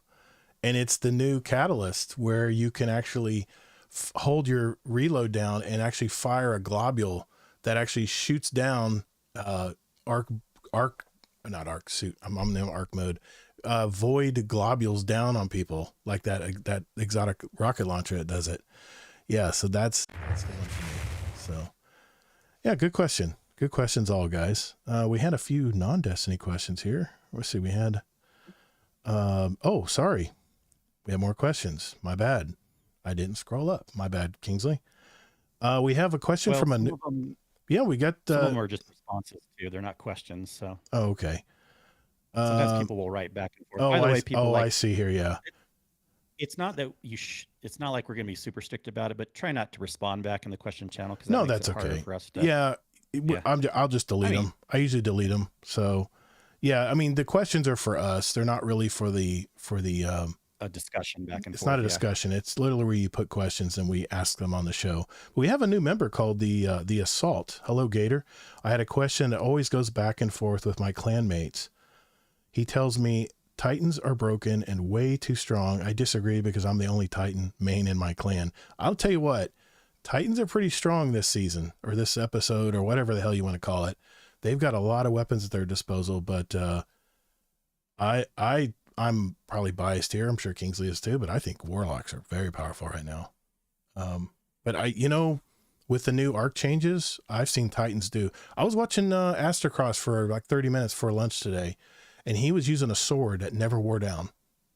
His energy never wore down, and he'd throw a barrier Titan, the little low barrier, where he was getting even more buffs.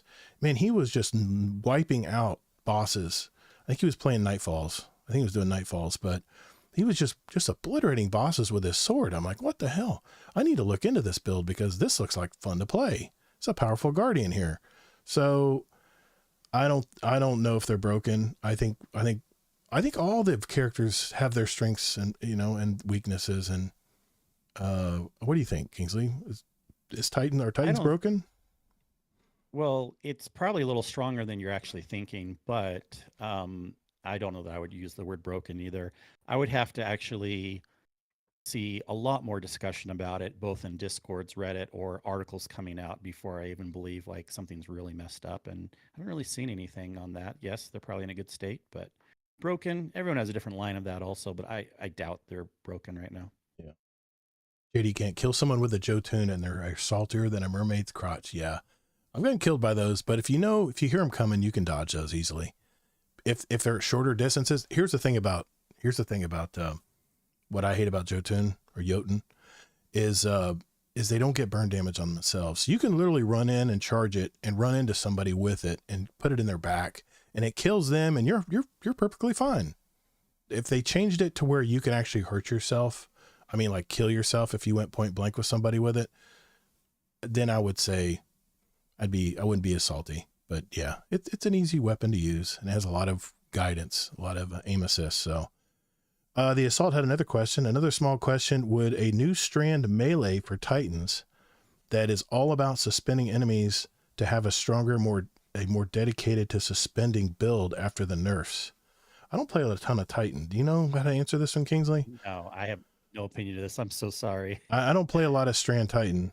Yeah. I like Superman Slam. Any Titan. I like Superman Slam. I like all the arc changes they've done with them. Maybe the chat can help out here. would a new strand melee for Titans that is all about suspending enemies to have a stronger, more dedicated to suspending build after the nerfs? Anybody in chat want to chime in there that plays Titan? Well, actually, we actually should, even though I said earlier, but Jimmy Rayner did kind of answer the question for us. So maybe this is a good time where someone did, if you read the next thing down. Oh, okay. I see. Well, Jimmy Rayner replied, he'll answer the question for us this week. Asking a Warlock main, this outcome will be interesting as I am mainly Titan and Warlock player would say that Titan has the most survivability staying in battle, Warlock the most out of all classes, and Hunter has the most staying out of battle and Viz, dummy, and such stuff. Yeah, I mean, I know Titans are punching, running, and, you know, heavy, strong builds that just run into the fight and just start swinging, like Astrocross did with that sword today. But Warlocks are a little more ranged players, and I know what you're talking about as far as a suspend build, but I haven't played Titan, a Strand Titan too much. When I was on Neptune, I got all the Strand fragments unlocked and stuff, and I played around with it briefly, but I just haven't put enough time into Titan to be able to answer that question accurately, bud. Sorry. Appreciate you asking though. Let's see. Yep. That was okay. That was it. We had one. We had one question. Okay. All right. This might get salty. So all you Star Wars nerds out there, okay, just chill. Okay. It's from Jimmy Rayner. This is a non-Destiny question. As the rumor suggests, Kathleen Kennedy will leave Star Wars this year. Would you think that both Star Wars and Marvel need a soft or hard reset? I hope that Fantastic Four will reset a lot of stuff in the MCU. It most likely will not. I also would like the MCU to be focused more on their individual characters instead of the MCUing every movie. Captain America 4 is anything but a Captain America Falcon movie. It's more a Hulk and Eternals than a Cap movie. Star Wars, in my opinion, needs to put everything besides Rogue One and Andor into legend status and reinstate the old lore, pay the movie license for Timothy Zahn's books, and do a new thing. I mean, this is a statement made by the woman in charge of freaking Star Wars. I'm just going to share you my opinion. And this is my opinion only. I know Kathleen Kennedy has said many times that she's going to be retiring, but I haven't seen her retire yet. I've heard rumors that she won't retire until she gets a win. I've heard rumors that certain people will replace her that are already very busy in the Star Wars universe right now. I'm a big Favreau fan. I think he should take over. I like the way he made the Mandalorian shows, series, whatever. I'm a big fan of his, and he's exactly my age too. So we both are on the same wavelength as far as how we think about Star Wars. I am always open-minded to anything new that comes in Star Wars. I'm not one of these that worries about Kathleen Kennedy trying to kill the past or kill all of the old lore in Star Wars. I really don't get really down into the nitty-gritty lore of Star Wars. I love every bit of stuff that they put out. But the latest stuff that has come out about the one about the witches, I don't ever remember hearing about witches in Star Wars all the years since 1978 when I watched the very first one. I've never remembered witches in Star Wars. So I think we're getting off the rails a little bit on some of these side shows. And that's my opinion. I think we need to focus back on the reason I like Andor so much is because it's more of a thinking man's Star Wars. It has more, instead of the glorified 3 lines that each character says at one time, and it's always a line that you think they're going to say. It's very trite and common. You know, the writing's never been the greatest in Star Wars. I mean, come on, the early Star Wars, it really wasn't the most, but it wasn't the greatest writing back then. But it's something about Andor. It just is a very good dramatic Star Wars series, and I cannot wait. April 11th, can't get here quick enough. But I love the story that leads up to Rogue One, which incidentally is one of my favorite Star Wars movies, was Rogue One. So yeah, Jimmy Rayner, Gator didn't read the statement from Kathleen Kennedy. It's the most infuriating. We had witches back in old canon. They were writing rancors and stuff. Dathomir, the old Darth Mauls. Okay. Like I said, I did not read the novels. I'm just a fan of the movies and the series. I'm an old school Star Wars guy, but I did not dive into the comics and all the books and stuff. Sorry. That's just not, I'm not Yeah, and I'm also not if cut you from my want cloth. something, but then I'm also confused. You say you like something new, but you don't want something new if it switches. Like, Well, if I do want, you want something new or not? I'm no, I know what I said is I'm open-minded, but this last Yeah. one that came out about, what was it? The Acolyte, that was horrible, man. The Acolyte was terrible. I don't know what, I didn't even know what I was watching by the end of that. I'm trying to figure out how that moved the story along. The whole Star Wars song, the whole Star Wars timeline. I don't even know where it even fits in anywhere. So maybe I'm just not adept enough on the comics and stuff, but, like I said, I'm always very honest. I'm always very open to anything Star Wars releases. And then it's just, if it's something I enjoy, great. If not, then I just move on. So, see, JD, you can't be Yeah. honest with yourself. Of the main 9 movies, only 2.5 were good. The problem with Star Wars movies is they were very similar. Good versus bad. And they said kind of the same things. I mean, it's your destiny. And, you know, the line, there's just, the writing wasn't the greatest. I'm sorry. It wasn't really the characters. Be honest. In the older Star Wars movies, you really didn't get a lot of character development in those days. It was all about moving the story along. There wasn't any, and that's what I love about Andor is the fact that they get into character development. I'm learning about the really stern manager that is trying to move up the ladder in the Empire, in the Republic. So, I mean, I love all the individual stories and how they go to the work every day. I feel like I'm really in that moment in time, even if it is fiction. And then how the store owner who is a secret rebel that's trying to fight the Republic and trying to stop everything that's happening, because sometimes life imitates art these days. That's all I'm saying. So, I'm looking forward to seeing what they're going to do with Andor season 2. We'll just have to see. I've heard really good things so far, so we'll just have to see. Any comments, Kingsley? Yeah.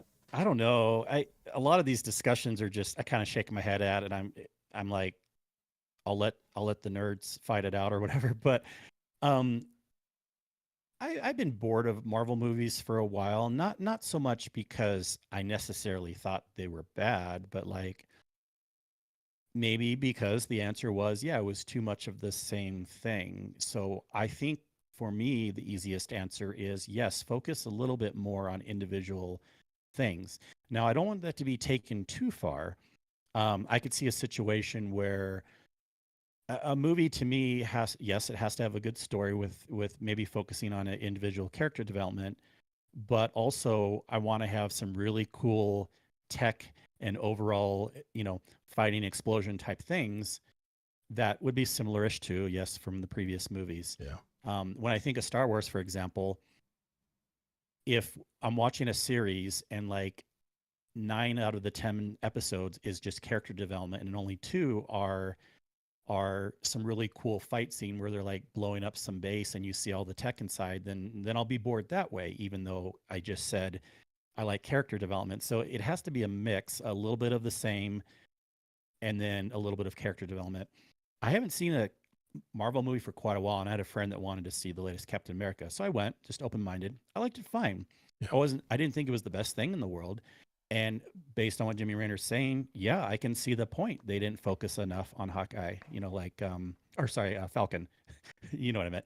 Yeah. But I still liked the movie fine, but because of that, like I could see the movie being a lot better if it was done a different way. But a soft to hard reset, I don't know what that could even mean, where everyone would be on the same page and if that would help anything. I like the idea in theory because, yeah, I want a hard reset of Destiny. I want a Destiny 3. But for movies, I don't know what that would even mean or if it would help. So that's my nuanced answer. Yeah, it's probably more nuanced than what I had to say. I mean, I'm a fan of Star Wars, but I don't go that much into the lore. I don't go that deep. Sorry, guys. I'm an old fart. I loved all the movies, and I'm open-minded when they do release something new. But it seems like the movies today are so worried about appealing to everyone that they appeal to nobody. That's what I don't like about the latest stuff that seems to come out, other than Andor. Andor is probably the only exception and reason why it's getting renewed for a second season, and why Acolyte isn't. Just saying. Anyway. Oh, yeah, boy, that's a wormhole we can definitely go down into. So thanks for the questions, guys. We appreciate you. If you have any questions, by the way, for our show in the future, it's podcast questions channel in our Discord. That's discord.gg/guardingdowncast. You can leave your questions there anytime you think of one. You want to ask us a question, throw it in there. We have a Destiny only channel, and then of course a non-Destiny question like our last question was. If you want to ask us something that we can't guarantee that we're going to be able to answer them, but we'll be glad to try. So thanks for that, guys. All right. That is our show tonight, guys. I don't have anything else on the agenda. Do you, Kingsley? Anything else I missed? Nope. I think we're good. Yeah. I appreciate everybody coming out tonight. This was pretty much just an information packed show for the new Act 2 and possibly even Act 3 stuff. And of course, man, we got Moments of Triumph, Guardian games going on. We got so much going on right now. My head's kind of swimming a little bit, to be honest. So I don't know what I'm going to dive into first. I was looking at all the not Guardian games, the Moments of Triumph last night. And when I hopped on, I was like, man, there's a lot of stuff here I don't think I'm going to be able to do, but I'm going to try my best to get as much as I can done. I'm not really, Yeah. I do have a quick question. I don't think it would be a big topic if we would just wanted to take 5 minutes tonight. Go for it. Go for it. It goes along with things you were saying, but I was curious, and if you think we should hold on to it, let me know. But I was curious, you say you like to check off things, and I get that to a small aspect, even though I don't as much. Where do you personally draw the line? Because I know you don't check off everything. Like Moments of Triumph will have things like do a certain raid or something. You might draw the line there. And then so I'm curious, where do you draw the line? Because you check off things way more than I do. Yeah. And then along with that, do you ever feel disappointed or sad when you can't check off everything? Always feel sad and disappointed if I can't complete everything. I always feel bad. So I want to complete. I want to check all the boxes. It goes against my character. I definitely am a completionist. I have like 5 different sticky notes with all kinds of stuff on them, and I like being able to delete stuff off that list. But I have to compartmentalize things for my brain to work right.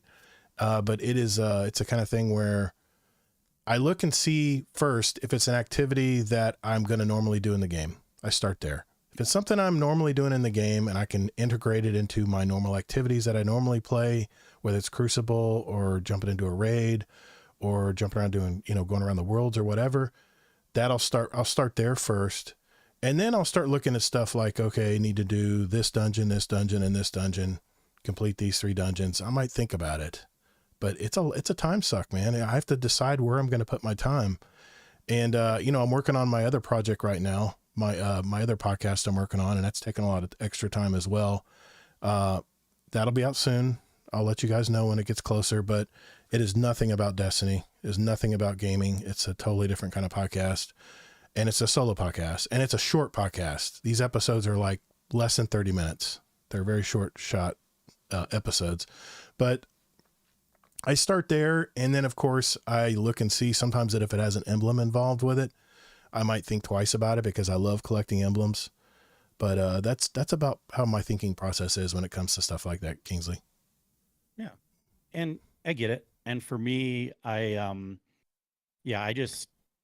like to live life in a chill way. So like, I don't let things like that bother me. I always challenge people to consider that. I get wanting to check everything off, but like, yeah, if it's not an activity you would have fun in, you could potentially feel worse after getting that done. If you put a lot of like frustration into it and you finally get it done, and then, or maybe it's worth it. Maybe you check it off and it's worth it. But I guess the point I'm making is sometimes people do worry too much. I maybe worry too little.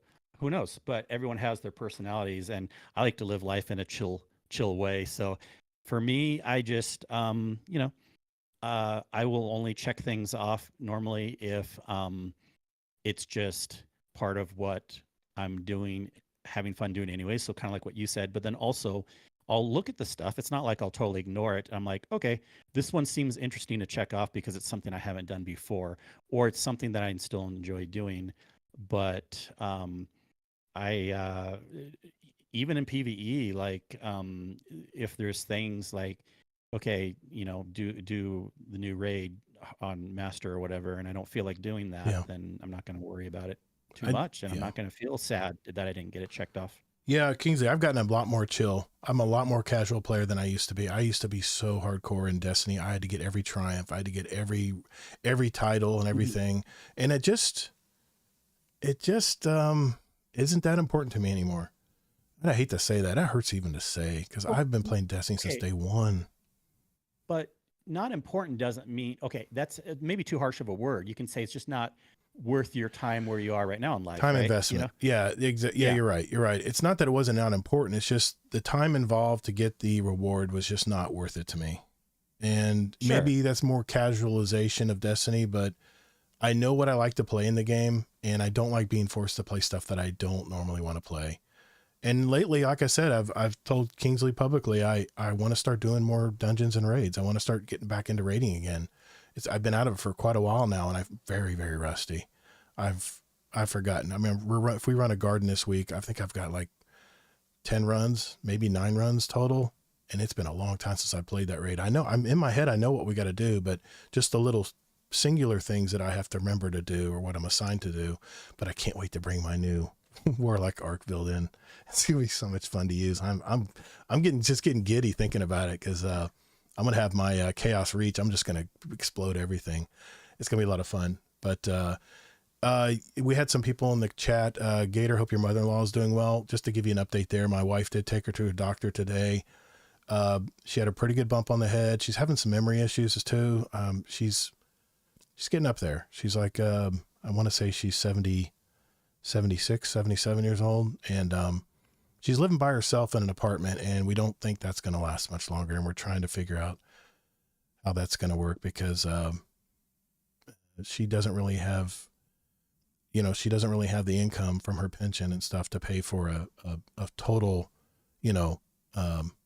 what do you call it? Assisted living facility. They're like $4,000 in Florida down here. They're like $4,000 a month. It's crazy money. So, she's got a CAT scan today. She's got an appointment to meet with a neurologist, and they're going to go over her CAT scan results. And, she's getting the help she needs. So she's a very stubborn lady. She likes to live by herself. She wants to be independent, but we just don't think that's possible. It's getting harder and harder.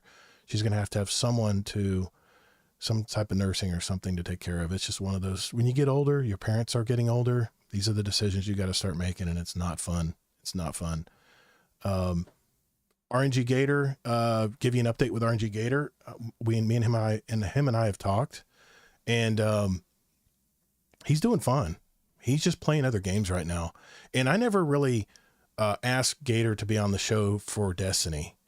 He was always going to be our host that was not Destiny, because he doesn't really play the game anymore. And he just didn't think it was fair to, be on a Destiny podcast on a game he doesn't play anymore. And I totally get it, man.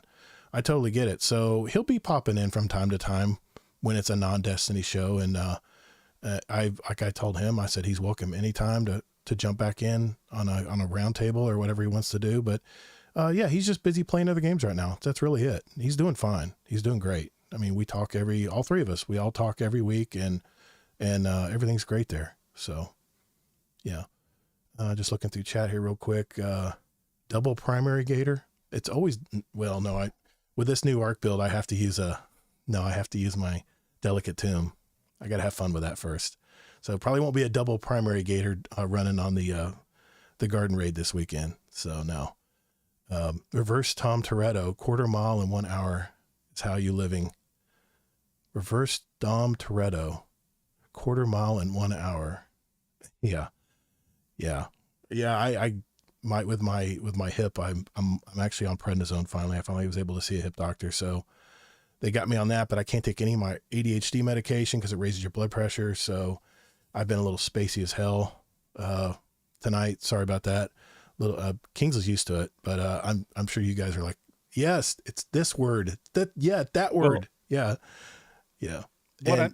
No, you're in good company because my wife definitely has a fair amount of ADHD, and we always kind of joke too if she like forgets to take a pill on the weekend or whatever, because Yeah. we notice a difference, but like it's all Yeah. good. Like I love my ADHD homies. I appreciate you all. So yes, take your pills if you can, but if you can't, you got to be healthy with whatever. Like you said, you don't want to have too high blood pressure. That would be worse, probably. My So blood pressure has been not good. I need to exercise more. I need to be more active, and it's it's catching up to me. So I got to lose some pounds. I'm going to the UK this summer, and I want to lose a few pounds before I head over that way. And I want to just be a little healthier and be more active. So that's my thing.